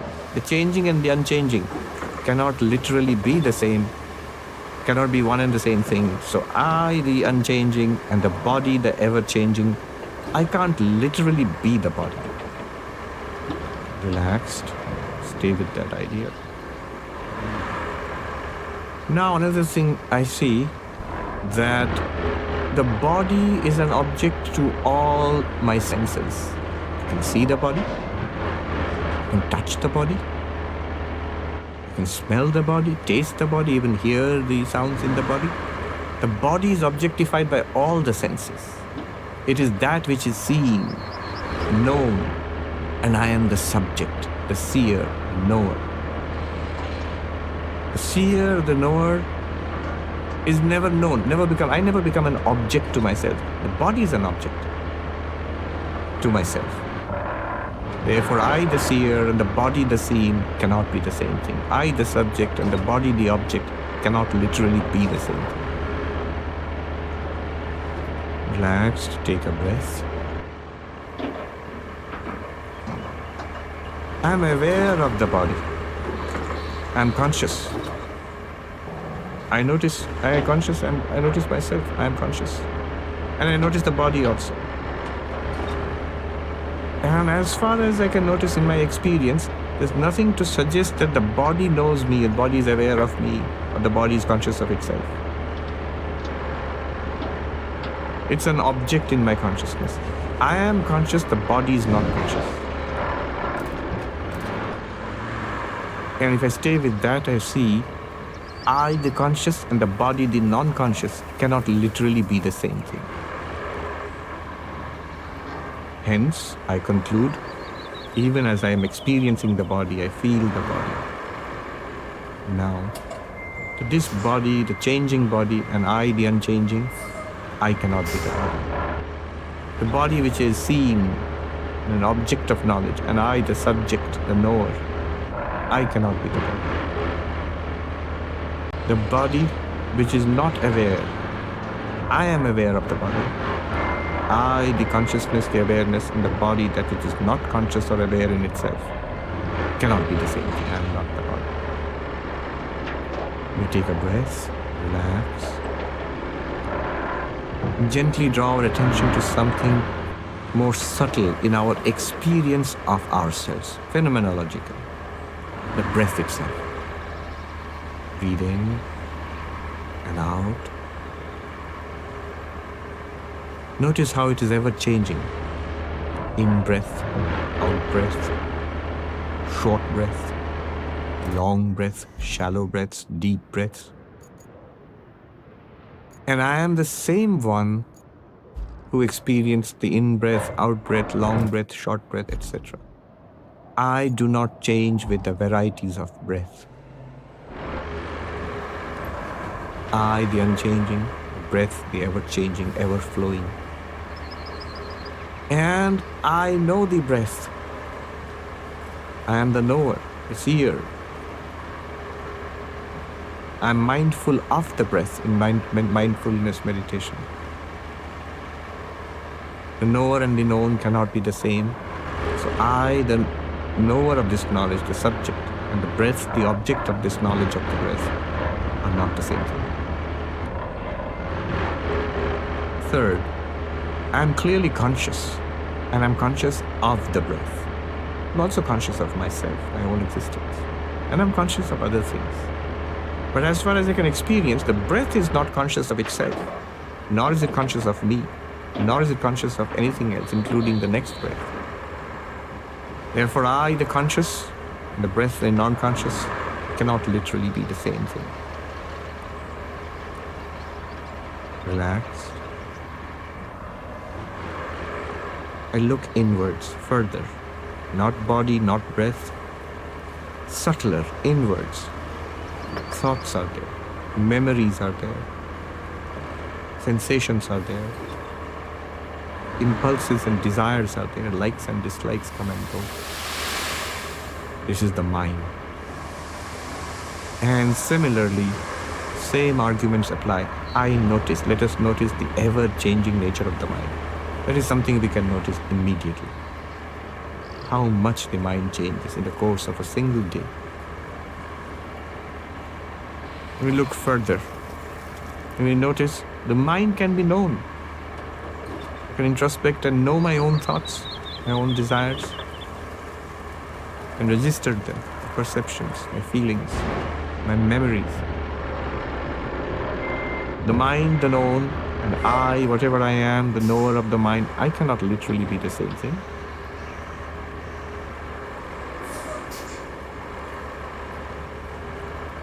I, the knower, the mind is the known. Moving on, a very subtle observation. I'm clearly aware. And the mind, most startlingly, the mind is not aware by itself. Think of thought. ABCD or 1, 2, 3, 4. Just think it right now. Notice the ABCD is something that I am aware of. ABCD is not aware of me. I am aware of myself. ABCD is not aware of itself. ABCD is not aware of the next thought or the preceding one. I am aware of all the thoughts. If I choose to direct my attention, I will objectify the thoughts. So I, the unchanging, I, the knower, I, the consciousness, I cannot literally be the thoughts of the mind, the feelings in the mind, which are ever changing, which are known, which are not conscious.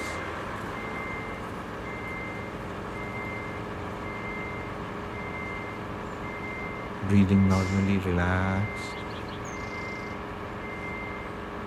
Let us bring our attention to the higher mind, the intellect, knowledge. The very instrument which is doing all this analysis right now. Whatever we are doing now is being done by the intellect. That which knows, that which has a firm sense of ego, I am so and so, which is clear to itself. Even that changes. Whenever I learn something new, intellect has changed. And I was the one who did not know, now I know. I am the same one. I the same, the changing intellect cannot be the same, cannot be identical. I know the intellect. I'm aware of when I don't know something, I can see that I don't understand. When I understood it, I could see that I did understand it. And therefore, I am the knower of the intellect, various stages of the intellect, and the intellect is the known. And finally, I am conscious of the intellect. Intellect, just like artificial intelligence, is not conscious of me. It's not conscious in itself, nor is it conscious of me. So I, the unchanging, the intellect, ever-changing, I, the knower, the intellect, the known, I, the consciousness, the intellect, non-conscious, I cannot be the intellect also. Relaxed, breathing normally. Let us look back. The physical body. Let us feel the physical body, which I am not. It's there, but I am not it. And breathe in and out. This breath, here it is, this breath, but I am not it. And the mind, thoughts, memories, it's there, subtle, I can look at it, but I am not it. And the intellect, which is doing this kind of an analysis, that also I am not, because I am aware of it. It's changing. All of this I drop. The physical, the vital, the mental, the intellect, I drop. They disappear into nothing. They simulate a complete blank. What is it like to be in deep sleep? What is it like to be in general anesthesia? That utter absence, even the absence of an I, the experienced self, that also goes. There's nothing there to experience. That nothingness itself is the object of experience. Consciousness is still there, but not obvious, because there's nothing to experience.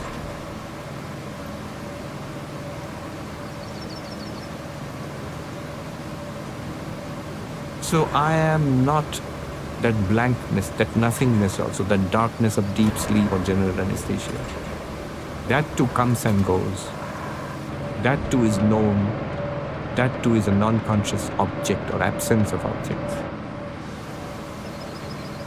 Relax.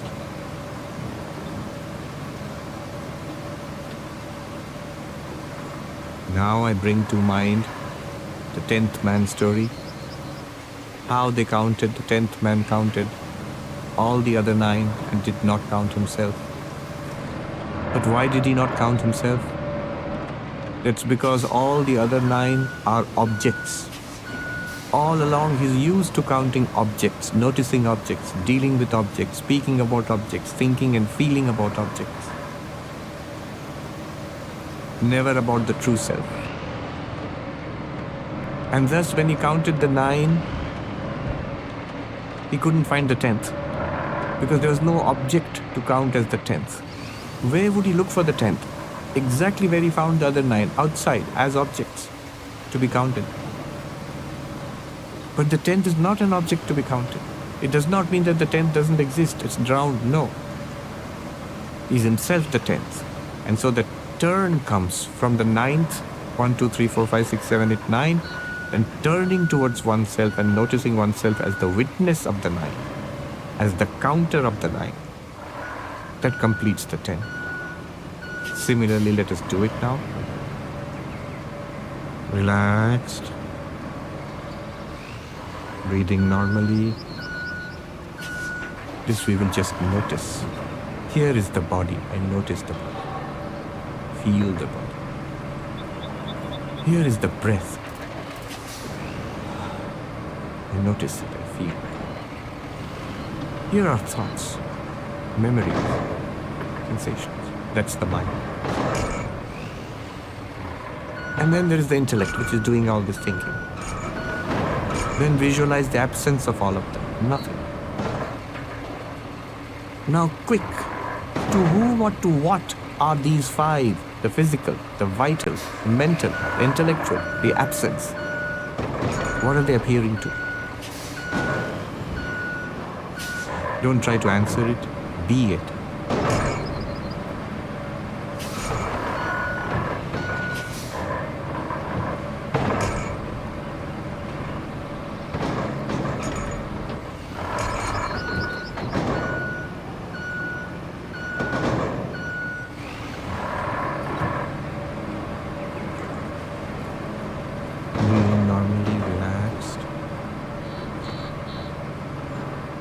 As the attention goes to the mind, the breath, and finally the body, and you become aware of where we are sitting, notice that light, that bare consciousness to which the physical, the mental, the vital, the intellectual were appearing and changing and disappearing, that one will still be there when we open our eyes and interact with the world.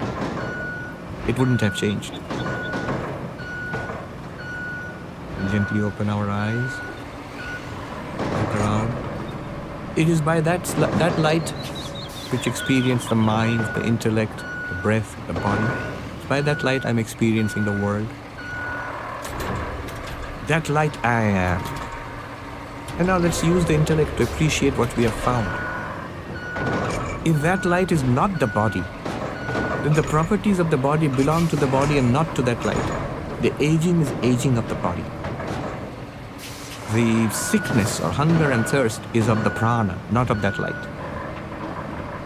That light neither ages, it can't, the body ages. The light reveals the aged body. That light does not sicken, the prana sickens. That light reveals the health and sickness of the prana. That light cannot be depressed. It notices the depression in the mind. It illumines and reveals the depression in the mind.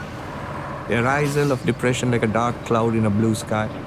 and the disappearance of that cloud. The vast blue sky is unaffected. The light that which shines upon the depressed mind, that light in itself is not depressed. Confusion, incomprehension, understanding, a dull intellect or a sharp intellect, brilliant, or just plain dumb, those are attributes of the intellect, not of the light. So I am the witness, unaffected, of the 5 layers of the human personality. Physical, the vital, the mental, includes the emotional also, the intellectual, and the absence of all of these. All appear and disappear to that one light which I am. And that one light shining through these bodies and minds is what we truly are. This is the result of this first discovery in Advaita Vedanta, that I am not body, not mind. Shankaracharya sings, I am not the intellect, I am not the memory, I am not the ego, I am not the mind. I am bliss, I am consciousness, I am Shiva, I am Shiva. Mano buddhyahankara chittani naha. He says, Vidananda rupa shivoham shivoham. This is exactly what it means. It's something available to us all the time. We can notice it. That's one of the kind of inquiries that we do. Notice here, it's a meditation, but not quite a meditation in the yogic sense, not quite a meditation in the mindfulness sense.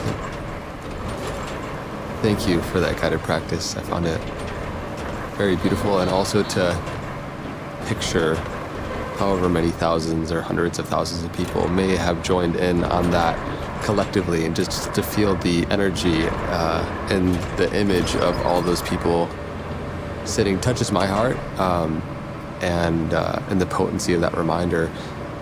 To me, this is where the intellectual understanding, by tasting it experientially, becomes an embodied way of being. When you took us from the 10-man story, where you go from the state of ignorance of self to awareness of ignorance to awareness of self to then you could say the end of suffering, the rejoicing in bliss of your true nature, of your true self. To me, it fundamentally, completely changes your life and how you perceive pleasure, pain, what freedom and liberation is, and how possible it is for us all individually. Because right now we are living in a paradigm that is baked into postmodern culture that says happiness comes by virtue of externally arranging your external circumstances in a certain way, the acquisition of more. And the more money, the more followers, the more power you have, the happier and, the more increase in well-being. And what this experience, coupled with the reasoning, allows us to really see in our life is that we have all of those sensations, all of that experience of freedom and liberation within us, irrespective of what's happening externally. And so, to me, this is where I would like to ask and inquire with you around this energy of what renunciation truly is. Not as a mere turning away to go into the seclusion of forests and a sort of resignation and retirement from the world, which is, I think, conventionally thought of, but as an inner orientation towards how, I believe Socrates was quoted going to Athens and saying, "Who knew there were so many things in this world in which I do not need?" And by then having this experience where we just went through a guided practice and you carry that and it resonates and you build that experience into more of your daily life, it fundamentally changes how you orient towards your work, your relationships. There's not a single area in which it doesn't transform. And so I would love to get your perspective on that quality of renunciation as it changes fundamentally how we relate towards all life. I'm glad you asked this question about renunciation. Vedanta gives tremendous emphasis on this renunciation. Swami Vivekananda said, renunciation is the turning point in all the yogas. What he means by that is, spirituality starts with renunciation. This is not stressed enough. Not just in California or in America, but even in India. It's not something that we want to hear. First of all, it seems rather dark and bitter. Oh, this is a nice world, I have to give up all this? The answer is that genuine spirituality is not possible without renunciation. Consider what is the counter, the opposite of renunciation. It's going around in this world of objects. If I am consciousness itself, then I'm going around in this world of objects with a begging bowl, with a hat in hand, looking for handouts. Make me happy, make me happy, make me happy. Give me this, behave this way with me, say nice things about me. My fulfillment, my happiness depends on the object. Whereas it does not. My real nature is this ever-fulfilled consciousness. If I'm not the mind, if I'm not even the intellect, if I'm not the memory, if I'm just bare light, as bare light, what am I thinking? What do I need? Nothing.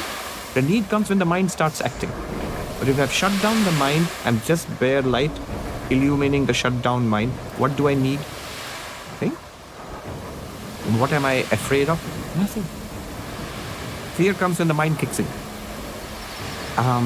Then who am I against? Who are my enemies?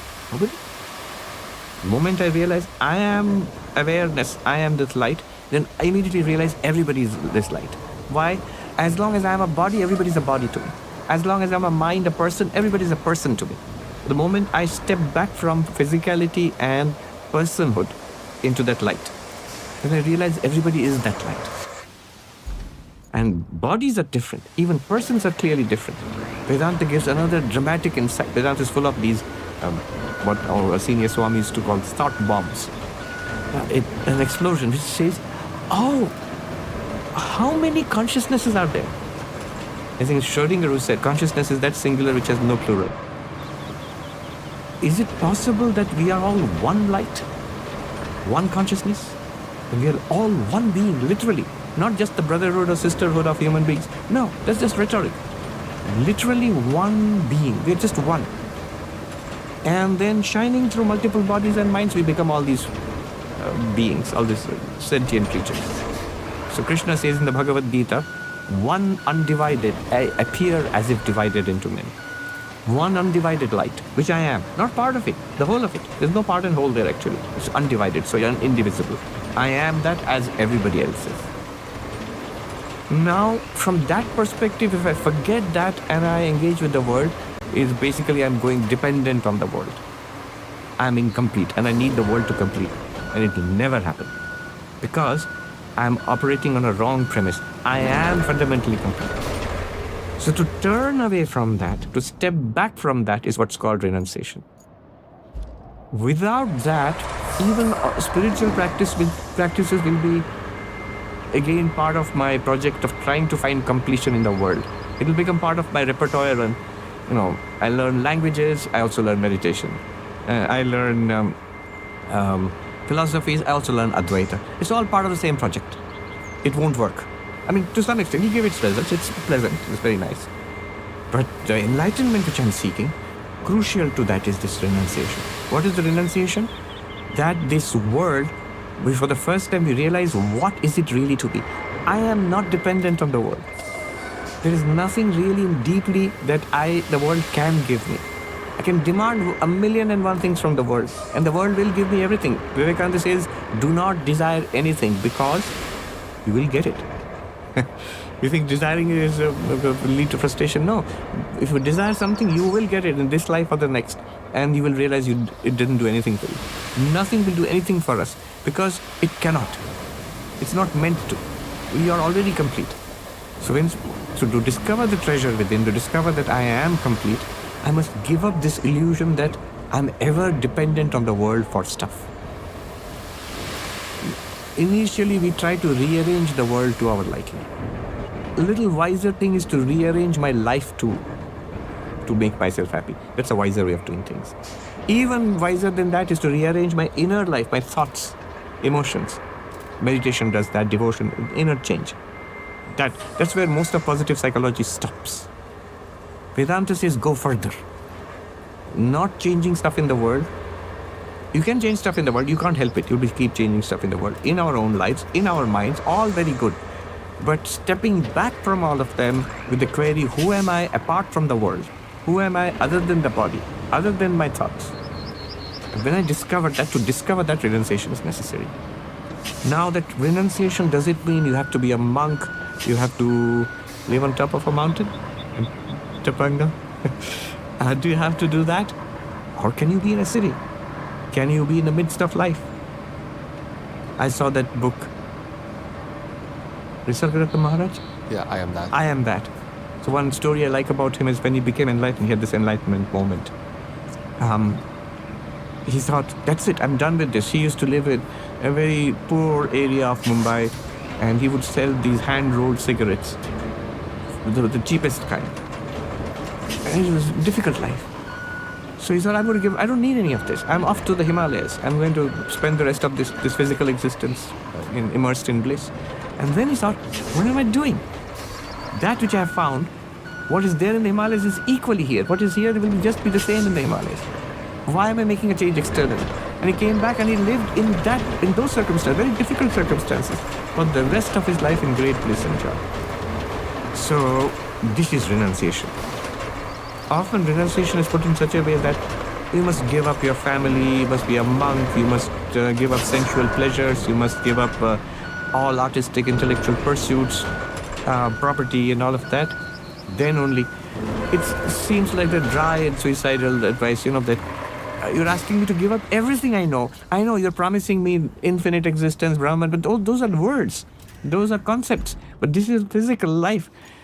So Vivekananda said it's like a man who was troubled by a mosquito, and his friend came and said that, look, I'll help you. Just sit still. And he gave such a blow, he killed the mosquito, but he killed his friend too. So renunciation seems to be like that. The advice is, you give up everything. Maybe it'll help me, but at the same time, it's destroying everything that I know. That's my life you're talking about. What renunciation really means, Vivekananda says, is to see the divinity in everything.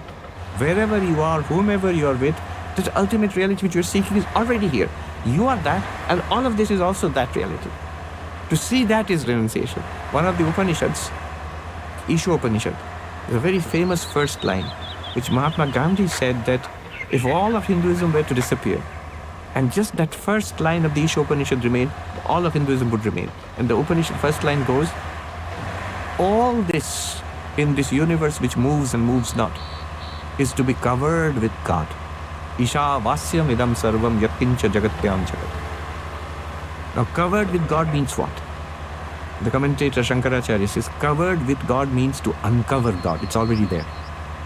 Not by imposing, not by positive talk, affirmation. It's God, it's God. No, not like that. Uncover. God is already there. And how do you uncover? He says, discover. How do you discover? Now it's pretty easy. Easy means you know the path now. Any discovery requires inquiry. Inquiry into ourselves. So, this is real renunciation. It can be entirely in the midst of life, with people, with property and all. Except that one has to be monk-like inside. Externally monk or not, that depends on one's karma. Really, we believe that. Someone asked Ramana Maharshi, a lady, do I have to be a monk living in a mountain like Ramana Maharshi to be enlightened? And he said, no. You can continue to be a housewife and can be in the kitchen and be enlightened. Then she asked, then why are you like this? And he said, that is my karma, to be here. Your karma is you're a housewife in the kitchen, but equally both of us can be enlightened. That's the thing. That's the thing. That is a renunciation. But it's an internal switch. It's equally dramatic, but it's internal, to become monk-like internally. Yep. It means a firm conviction, what I'm looking for, this world cannot give me. Turning away from the project, this world is I'm going to squeeze out like toothpaste my fulfillment from this world. It will not give me, giving up all hope that will give me there. And then turning inwards in our spiritual practice, through meditation, through philosophical inquiry, through devotion, through service to the word, not for getting something, rather for giving, instead of getting, giving. And then realizing the truth within. This is renunciation. Having a project about the world will give me stuff, and then I'll be fulfilled. That is non-renunciation. That sabotages all the spiritual paths. Then spirituality also will become a part of that project of getting stuff from the world. Even after realizing, even after renunciation, and I am this witness consciousness, already realized the perfection within, the project of the world can continue. You can and should look after the health of the body. You can and should look after people in our lives. We can and should develop our potential of the body, of the mind, of our creative powers, of the intellect to the maximum possible. And one day they will fail. 30, 40 years down the line, body will fail, mind will weaken. That's also perfectly all right, because I am perfectly all right anyway. So the project of improving our lives can continue, but without any investment, and that is where my life will be fulfilled. No. Instead of asking life to fulfill me, I will use life to manifest the divinity already existing. I will realize what I am and then live it. Yeah, I really love the Taoist maxim, the master does nothing, yet leaves nothing undone. And to me, it speaks directly to this, what you're referring to, and how the Gita and many different texts have referred to is you can have possessions but not be possessed by the possessions. Well put. You can have things, just the things don't have you. Yes. And I think that's really important because for many of us, especially that are listening to this podcast right now, likely aren't going to live a monastic life in that sense. And that if we are going to have a family, build a business, the more involved we are in the world, like you referred to, and I'm glad you gave the reminder of, it will increasingly require us to have this embodiment of this realization, to be able to not be swayed by the whims and the cravings and aversions that life inevitably is going to bring towards us. There's a story about the Emperor Janaka, who was enlightened, and the monk Shukadeva, who's also enlightened, but he was a monk. The emperor was an emperor, he had an empire. And the monk Shukadeva was a monk. He had only a change of loincloth and nothing else. And he would come and they would discuss philosophy, non-duality. Once they were talking about it, and news came that some part of the capital city has caught fire. And the monk ran out like a shot and disappeared. After some time, he came back panting. And the emperor asked him, "What happened, my friend?" He said, "The place which caught fire, I remember I took a bath in the pond there, and I washed my loincloth and I put it out there to dry. I was worried it might be consumed by the flames, because that's my only change of loincloth. So I went there to make sure, and I find it's fine." And then the emperor smiled and said, it's a famous saying in Sanskrit, "Mithilayam pratigdayam name dahati kinchana." If my capital city were to burn down, nothing of mine would be burnt. Not that he played the fiddle while Rome burned like Nero. He did whatever had to be done, the emperor. And yet, with enormous possessions, he was not attached. The point of the story being, I have no possessions at all. The only little thing that I have tremendously attached to it. I'm quite anxious about it. A loincloth. So this is not being possessed by the possessions. It's a beautiful analogy into what also I feel like Jesus was hinting at, or in the New Testament was referring to when they said that the foxes have holes, the birds have nests, the Son of Man has no place to rest his head. Also heard another teacher refer to the bad news being you're falling through the void with no parachute. The good news is there's no ground. Waking up to our true nature in many ways, we stop relying on the external world to fulfill us like we thought it once would, which to some, initially, prematurely, in a juvenile sense, it seems like we're throwing away the world, or there's this big negation of the world, and that you no longer can be involved in the world. And yet, you're a perfect example of somebody who's, yes, taken up the monastic life, but you're also very much so in the world, and you're giving these talks and building these relationships and all of these things. And so I think that's just an important reminder, because it helps bring in to our day-to-day life this possibility, and not, one day, some other lifetime when I go be a monk, but this realization is available to us in every given moment. Now, I'm curious, because as somebody who is deeply passionate about my devotion to seeing life as it is, to be able to see clearly, one cannot but help see the various different ways in which we color perception in life, the vasanas and this personality structure that we are so often perceiving the world through. And as you gave us a glimpse into that meditative experience where you kind of go back and experience the witness that's beyond all of these arisings phenomenologically, is really potent. But when you think about the individual and how often our psychological makeup and constitution is coloring, shaping, distorting whatever we're perceiving, I'm curious your thoughts there, because it's quite wild to just perceive how often we are self-deceiving. You're absolutely right. That's the framework of samsara. Our cravings and our dislikes, preferences and dislikes. That's what constitutes our worldview. And spirituality is stepping back from that and discovering that one sameness underlying everything. One characteristic of a truly spiritual person is the evenness or sameness. Nothing truly will upset such a person. Nothing truly will tempt such a person. We are always driven by temptation or terror. The stability of mind, equanimity, would you say? Equanimity will come. Where does this equanimity come? Where does this serenity come?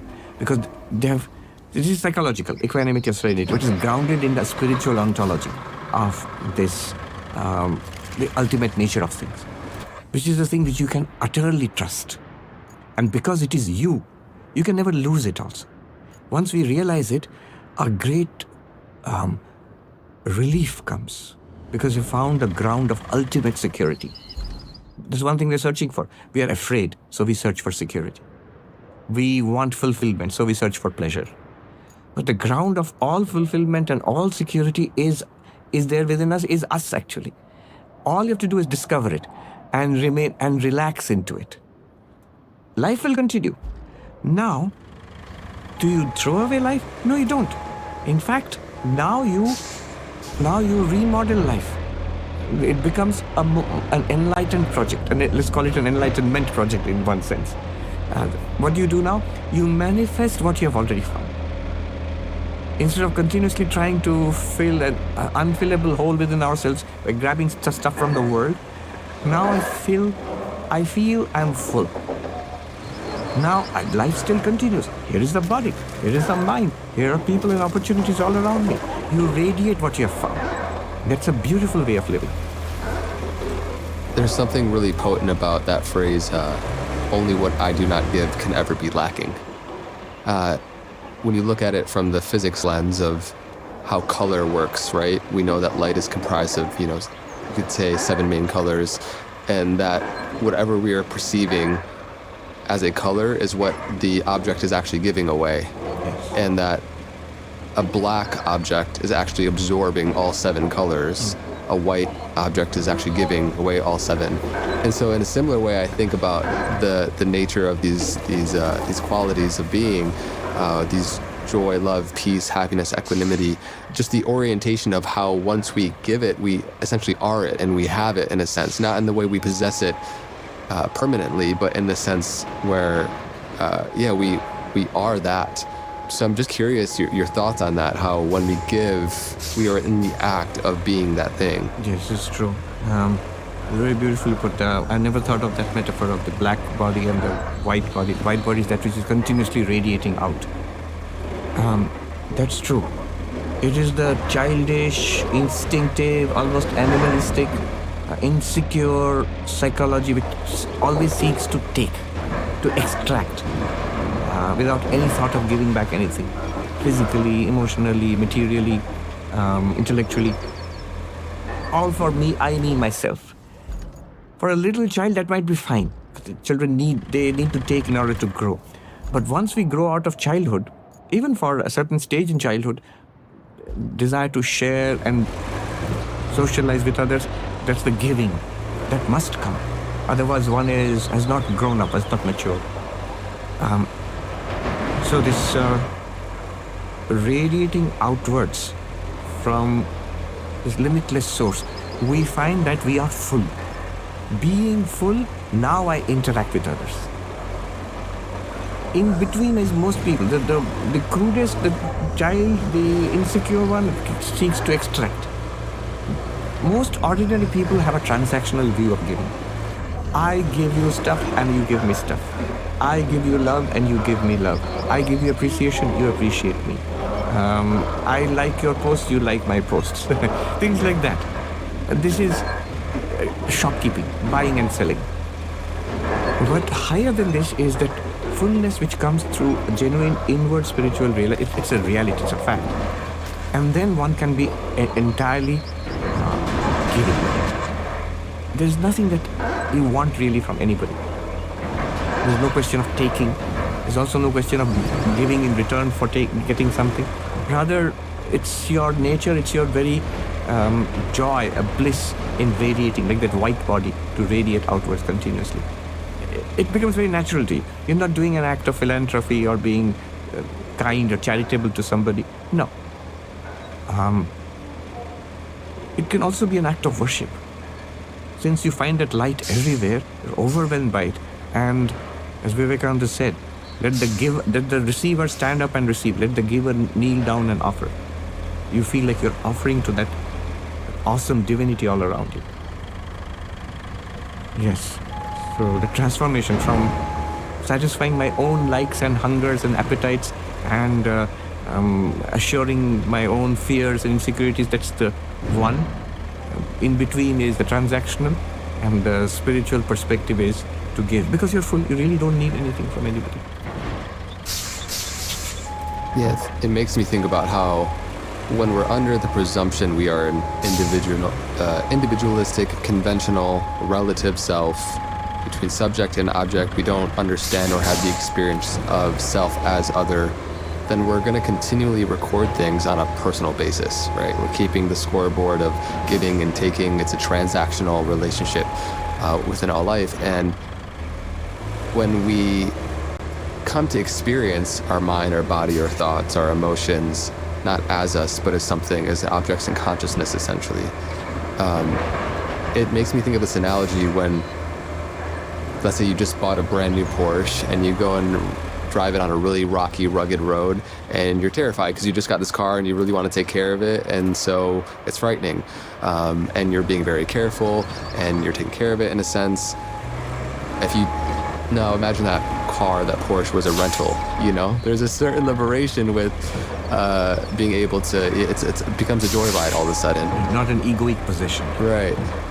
And there's something that is very analogous to understanding about these human relationships, our mind-body constitution, and I'm curious how you think that relates to love, because a lot of people are under the presumption of love really enacting from our preferential standpoint of somebody's orientation towards us and what our values and likes and dislikes are, as opposed to recognizing the self as other, where true intimacy is born. And so I'm curious what our misguided perception of love typically is, and what love in essence actually is from your perspective. The Advaita view of love, it's very interesting. There's one of the major Upanishads, the Brihadaranyaka Upanishad. There is a dialogue between husband and wife. The husband is teaching non-duality to the wife who becomes his student now. And he talks about love. He says, my dear, the husband is loved not for the sake of the husband, but for one's own self, for one's own sake. The wife is loved not for the sake of the wife, but for one's own sake. Children are loved not for the sake of children, but for one's own sake. And so on, he goes on. Wealth, people in the world, living beings, God, everything is loved for one's own self. Now that might sound like a very selfish way of looking at things. But then he says, but this self is the self of all.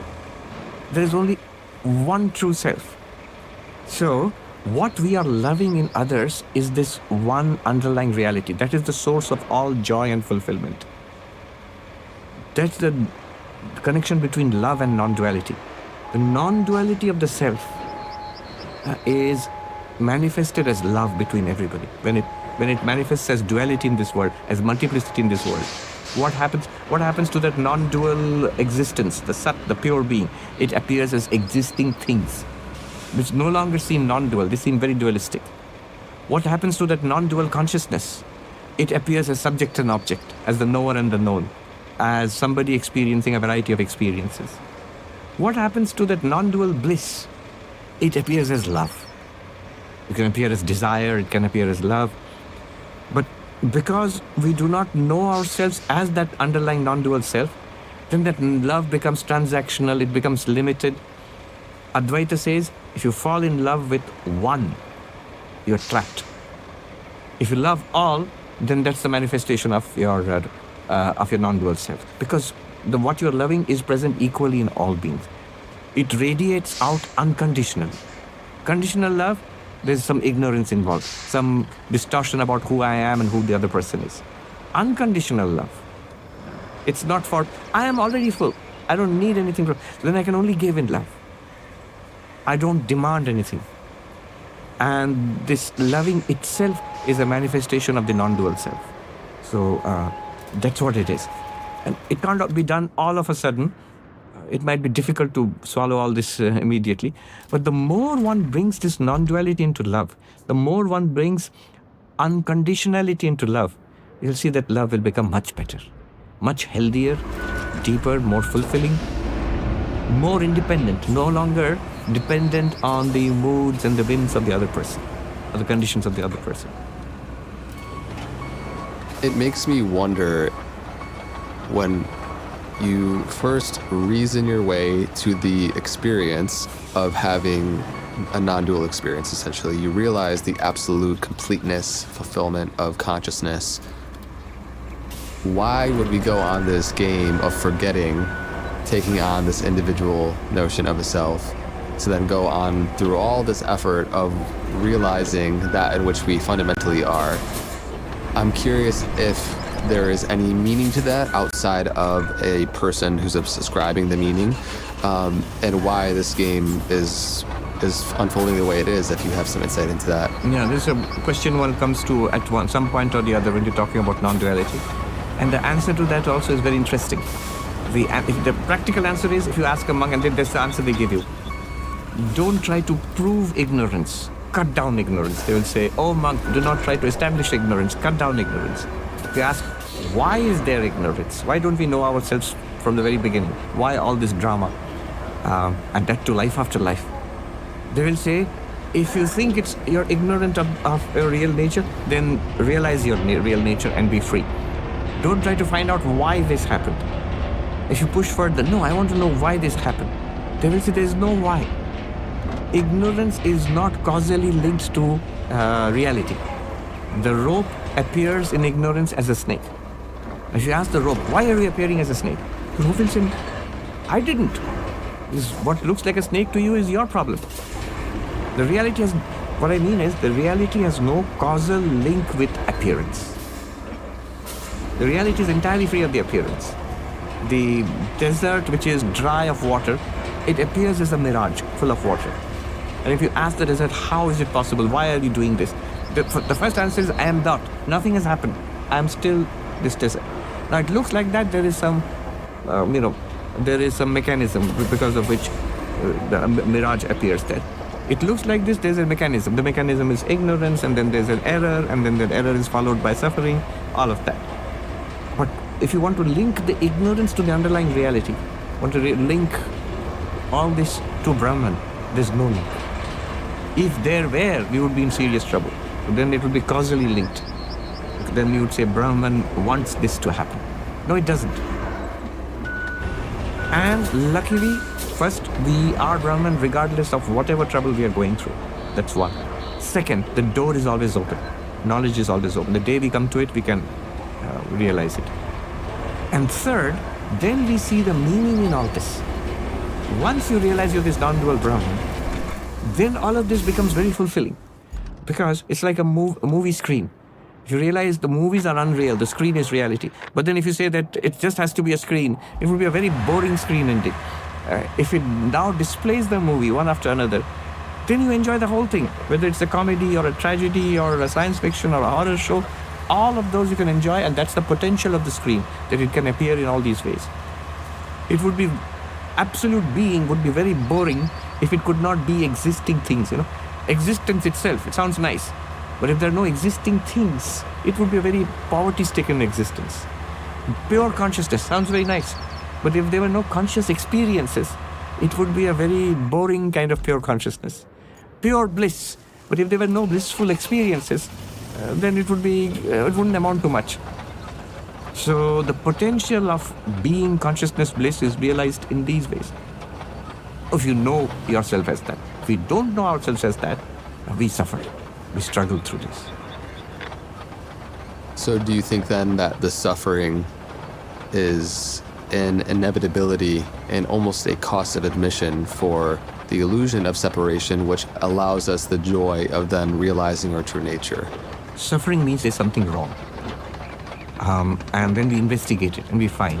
A doctor investigates the symptoms and goes back to the cause, root cause. And the root cause here, suffering in samsara, we find the root cause is ignorance of our real nature. By the way, ignorance of our real nature is replaced by knowledge of our real nature. We realize the truth. And then the external world still continues. One can still get sick. There can be suffering at the, so somebody said, pain is unavoidable, but suffering is optional. So what enlightenment does is, it helps you to transcend that suffering. Although at a physical level, suffering might go on. That story about the Buddha, the 2 arrows story, where, a monk goes to the Buddha, and this is actually from the original sources, not something invented later on. The monk asks the Buddha, I have a question. You said the goal is to overcome suffering. And you said suffering is old age, disease, and death. Yes, what is your question? The question is that we are following your teachings. And we're still getting older. We still get sick. Some of us have died. And you are clearly enlightened, but you're still getting older. And you are getting sick, and I suppose one day tragically you will die. So how have you overcome suffering? How has enlightenment helped you? The goal was to overcome suffering. It's there, old age, disease, and death. And then the Buddha says, the nature of suffering is like a man hit by an arrow and then hit by a second arrow. The first arrow is what the world throws at you. The second arrow is your reaction to it. What I teach you will remove the suffering from the second arrow. On the first, I cannot do anything. So the world will continue. What knowledge does is it does not change the setup. The setup will be like this. But it makes sure you will no longer be upset with the setup. You have found something so deep that nothing in this world matters anymore. You are deeply fulfilled. It's not that you somehow make do and you sort of resign yourself to it. Well, it can't be changed, and so it's not defeatist. It's rather maximalist. Krishna says in the Gita, having found that, after which nothing greater remains to be found. Being established in that, after which even the heaviest of sorrows cannot shake you. So you have found that. And then this world becomes bliss. Even the so-called, previously what was called suffering, old age, disease, death, none of it is any problem for you then. So for each of us that are going about our life, maybe sit in a meditation practice, they listen to this conversation, they have a deep resonance, they see the intellectual rigorousness of the understanding, and we still fall back into ignorance in our day-to-day life. Yes. Can you share some thoughts on the evolution of the stages of this realization? Yes. And how we can come to have it not be a so often recurring insight or experience, but a pervasive experience in our day-to-day life? In the Gita, Krishna teaches all this to Arjuna. In the second chapter, the end of the second chapter, Arjuna asks this question. So, what are the characteristics of the sage of stabilized wisdom? It's very interesting. Instead of saying enlightened sage, he says of stabilized wisdom. So we have this wisdom. Now I've heard it from you. I've got this wisdom. Maybe I've got an inkling of it, an intuition of it also. But it's not stabilized. It doesn't help me to live life. It should nourish me and transform me into a real sage. How do we do that? And the answer is practice. The 4 yogas. And what practice is there? Also the 4 yogas. Very beautiful classification by Swami Vivekananda. First is inquiry. This inquiry should go on. Now that we have got the hang of this inquiry, do it often, especially in trouble. So here is the pain. But isn't the pain an object? And I am the one aware of the pain. That which is aware of the pain, is the pain in that awareness or is the pain in the body? When you think like this, it may not be that the pain will go away, but a psychological space opens up between you and the pain. A logical space opens up between you. Intellect wants the logic. The mind wants the psychology of it. Emotionally, you become insulated from the anxiety caused by the pain. The pain may be there. The suffering is optional. You begin to suffer less. So the inquiry must go on. What we did all now, till now, it is all Advaita. It is inquiry. But it's also understood in the tradition that this is the last word. This must be preceded by careful preparation. So preparation at the level of the mind. Inquiry is there, of course. Preparation at the level of the mind, meditation. Some technique of meditation must be a daily. We must not always be engaged with the world. We must be able to step back from the world. We must not be afraid of boredom. We must not be afraid of disengagement.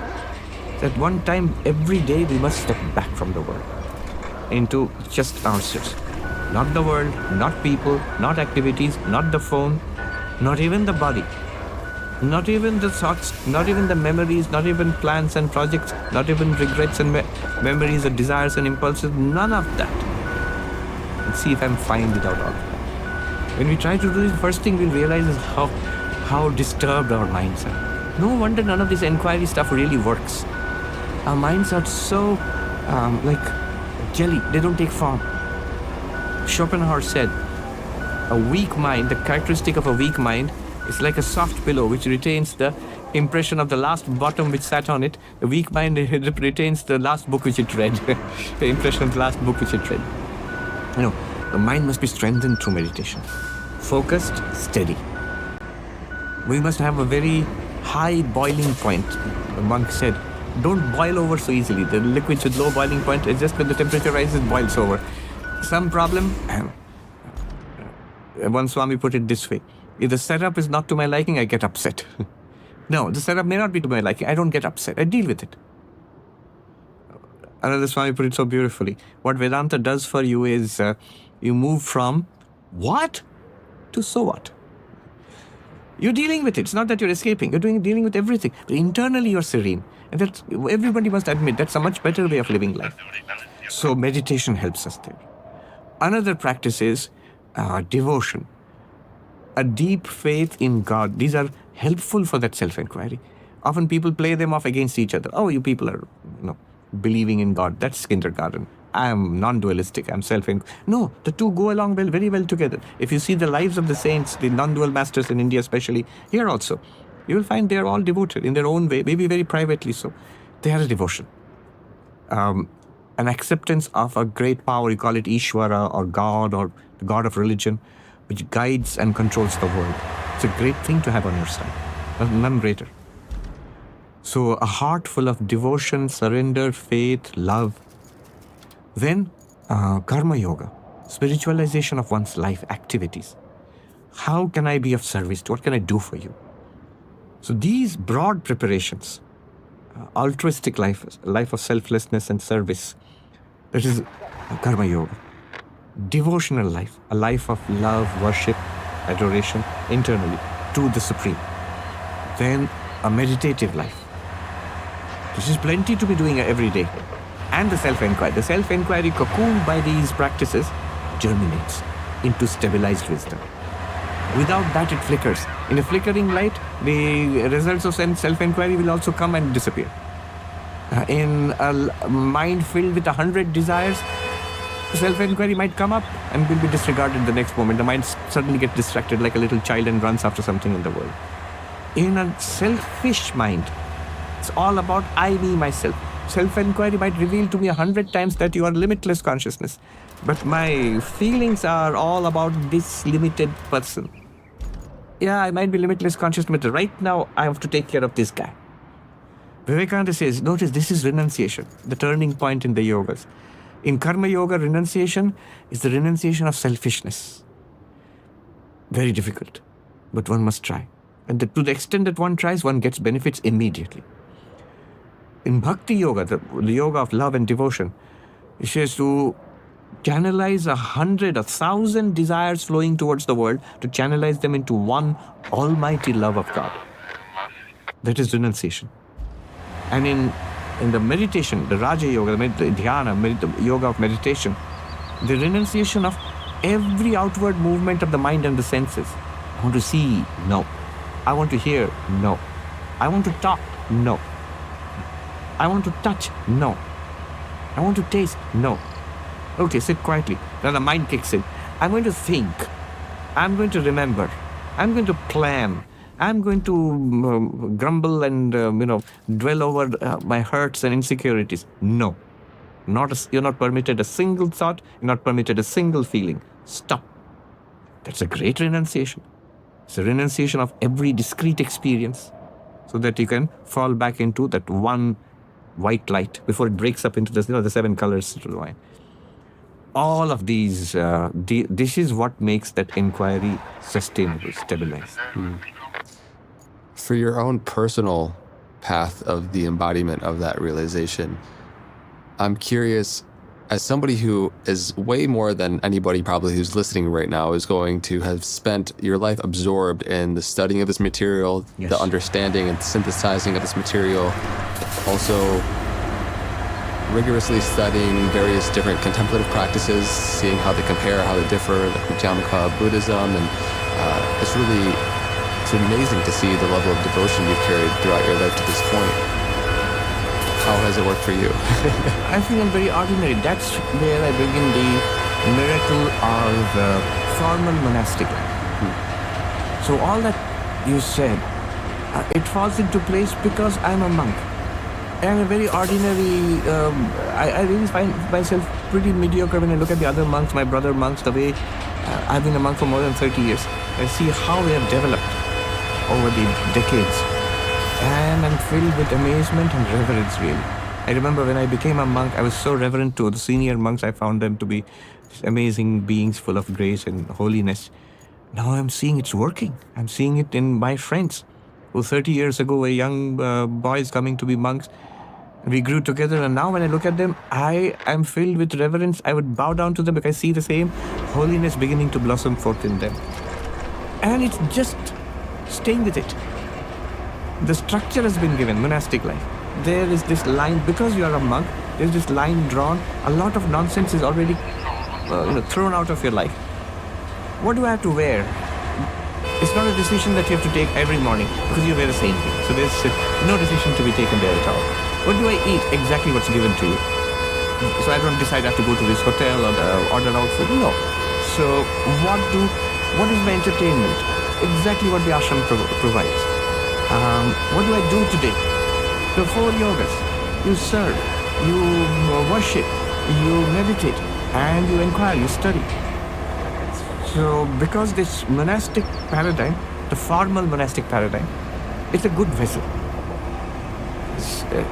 I can see how it helps. It answers those questions automatically. It's no guarantee that one is going to develop spiritually. As I've seen people develop in holiness, I've seen people fall by the wayside also. One can ruin it. The mind is good at ruining even the best of things. Yeah. I'm curious how people would, I think, maybe have this false presumption, and I'm curious to hear your thoughts, just speculating here, but like as a monk, the acts of ego and identifications just go away, or maybe get easier in some sense. I could see how it could very much bring it up to the surface, and you really have more material to work with there. But when you reflect on ahamkar and this act of identifying and the ego's way of very cleverly clinging on to whatever it can, even the identity of being a monk or being spiritual or being a podcaster who's bringing virtuous conversations, or it will find anything it can grab on. Yeah. And I'm curious what you've learned in that process about the ego, the nature of identifying, because I think a lot of people would think that as a monk you have, it's easier, and maybe to some degree there's easier aspects of that, but it doesn't remove suddenly magically this act of this egoic notion of identifying. I'll say first how you thin down the ego, you transcend it, and how you don't. So first is the yogas help you there. Karma yoga. As a monk, all your day is spent in service activities. It could be schools, it could be, giving medicine to the sick if you're in a hospital, or teaching kids, or giving food to the hungry. And all the time you're doing stuff without taking anything in return. You're not waiting for your paycheck. Yeah, you get your food and you get your clothes and a room to stay in. That's it. Now you're forced into it. And you watch your ego. Does it say at some point, I'm not getting anything out of this? Why am I doing all this? I'm pouring out my life day after day, year after year, decade after decade, and I'm not getting one thing back. Good. Do you have any objections to that? And the wise ego will say, what a relief, thank God. I don't have to worry about what I'm accumulating. I don't accumulate anything. That's how the selfishness gets rubbed out of the ego. Otherwise, the ego is always in this project of what did I get at the end of all this? Second, that the fact that selfishness is going away is the only thing that I'm getting. And that's great. That's a huge relief. Then, in devotion, when I bring the ego in front of God, this is so tiny in front of the cosmic. It's the smash. You're in front of the emperor of the universe. So the only response could be reverence and worship. And that way the ego gets thinned out. Then in meditation, the ego thrives on a restless mind. In meditation, when we calm down, that's what the ego hates. A quiet mind is what the ego hates. A restless mind, ego is happy. Excited, restless, thrilled, scared, anxious, busy with the phone or busy with the people, ego is happy because the mind is restless. Let go of that, quieten down the mind, ego gets thinned out. And finally, the Vedantic way of, I am not the ego, I am the witness of the ego. This is how you thin out the ego throughout the day, every day. And what you do not do, the ego by itself will not go away. As long as the mind is there, there will be a sense of ego. Sri Ramakrishna says, distinguish between the ripe ego and the unripe ego. The unripe ego is body-based, is relationship-based. He says, my nephew, my child, my house, my property, that's the unripe ego. Spirituality tends to cut that down, but then you replace it with the ripe ego, because until the ego goes away, it will still be there. The ripe ego is, I am pure consciousness. I am the witness of body, mind, and everything that's taking place here. That's clearly a fact. Not that I'm trying to be. I notice it has to be. That's what it is. Or, if you are devotionally inclined, I am the child of God. Set up a relationship with God if you are dualistically inclined. That's also a ripe ego. I am the child of God. I am the servant of God. This is God's universe. I'm here to serve. So these are the ways in which you deal with the ego, cut it down, thin it down, and develop the ripe ego. Can you pinpoint the moment when you decided to go down this path? That's in one sense easy and difficult. I have asked other monks this. So in some cases, it's a precise moment. Something happened, they met somebody or they read a book or something happened, they decided they want to be a monk and they did it. And there were others in the second group, I'm in the second group also, where I can't point to anything specific. Ever since I was a kid, I had this inclination. I never thought I'd be anything else. I loved aeroplanes, but I never really tried to be a pilot or anything like that. So finding God was my project from childhood onwards. It's not that I was completely clear about my destiny. So I was a kid. I didn't know much about what it would be like to be a monk, but I always felt there's only one thing that I want. I want to search for God. So as a teenager, I learned more about being a monk. The monastery was close to our house. I decided that's what I'm going to do after I finish my education. That's how I became a monk. And for about 30 years now. Yeah, I became a monk in 1994. The day I finished my last assignment in college, I submitted the last assignment and went straight to the monastery and joined. Just waiting for it to be over. Yeah. I have just maybe one or two more questions. I know we've been going for a while. I really appreciate this kind of conversation. It's my sweet spot on this podcast. It's what really is not the only thing, but is something that largely makes me feel like I'm doing what I'm meant to be doing. And I'm curious your thoughts on that feeling. That feeling is Svadharma, where you're aligned with your nature, and you're doing a sense what you ought to do in any given moment. And it sounds like you followed that intrinsic calling to follow your path. Yes. To whatever degree I'm successfully, attempting to do that in my own life. For people that are listening, they very much so strive to discover that sense of wholeness, of completeness and alignment for who they are, what they value, and what they're doing in the world.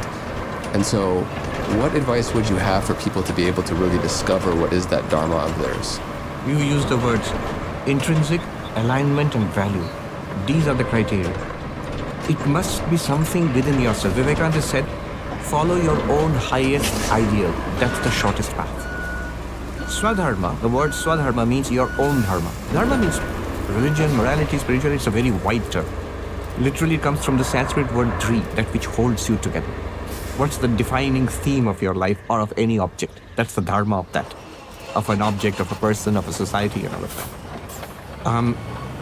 Swadharma, there is a technical way of defining it, because in traditional Hindu society it was defined by castes and ashramas. Are you a student? Are you a householder? Are you a forest dweller? Or are you a monk? These are the 4 stations of life. Or the 4 castes. Are you a priestly caste member? Are you a warrior, administrator? Are you a trader, businessman? Are you a laborer? 4 castes. So which station of life and which caste you belong to, that matrix would determine your Swadharma. But that's fixed in society and it's no longer very relevant. Indian society, like every society, is fluid. But really, what's the point of Swadharma? The point of Swadharma is it's meant to take us as quickly as possible to enlightenment. So that's the inner secret of Swadharma. How do I do that? Vivekananda said, it's not what you might think that, oh, all right, if the enlightenment is the goal, let me read a book on enlightenment and try to do exactly what the book says. No, it might not work. You have a certain grain of your being. You have to cut with the grain, to flow with the grain of your personality. Something that we have developed over many lifetimes. Just because a book or a TED Talk says something new, which my intellect, by the way, can jump ahead, far ahead of the rest of my being, and it likes ideas and plans and projects. But when I try to implement it in my life, I find it's impossible to do in my life, because I have built myself up over many lifetimes in a particular way. So what will determine my Swadharma? How do I know? Vivekananda said, follow your own highest ideal. That's the shortest path for you. So it must be your own, so it is intrinsic. It must feel like something coming which appeals to me right now. Not something that should appeal to me, or it's the greatest thing possible, everybody says it, you should do it. It still doesn't pull me. Does it pull me? That's intrinsic. That's a good sign. It's intrinsic. Second, highest ideal. It must be something high and noble. Many things pull me. I have many desires, many preferences, many cravings. So are those my Swadharma? No.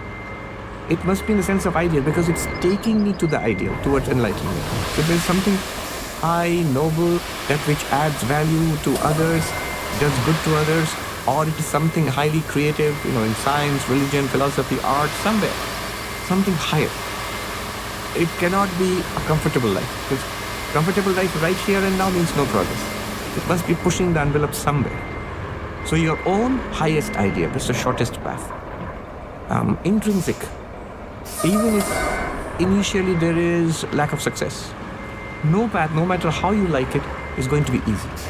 And at that point you might doubt, is it my Swadharma or not? So as long as you know it is taking me higher towards the goal of self-realization, that it is intrinsic. I really like this. And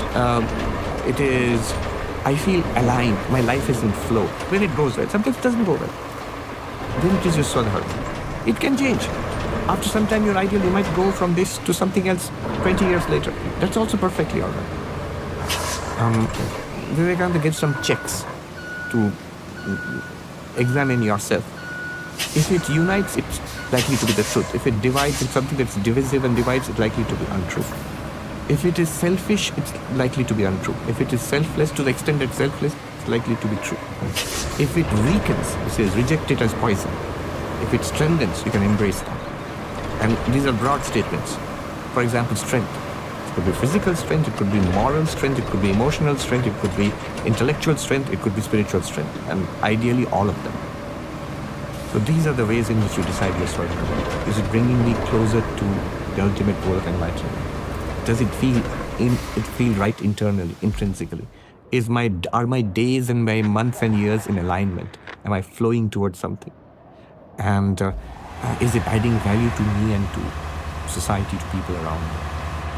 Wonderful. Yeah, I think that's super helpful and maps to my own personal life. One could speculate, which maybe we say for another time, why it is we have these intrinsic core values and pulls towards different directions. You mentioned a couple times karma, the potentiality of different lives or future ones or past ones. And to me, something I love about Advaita Vedanta is how rigorous the analytical reasoning can be.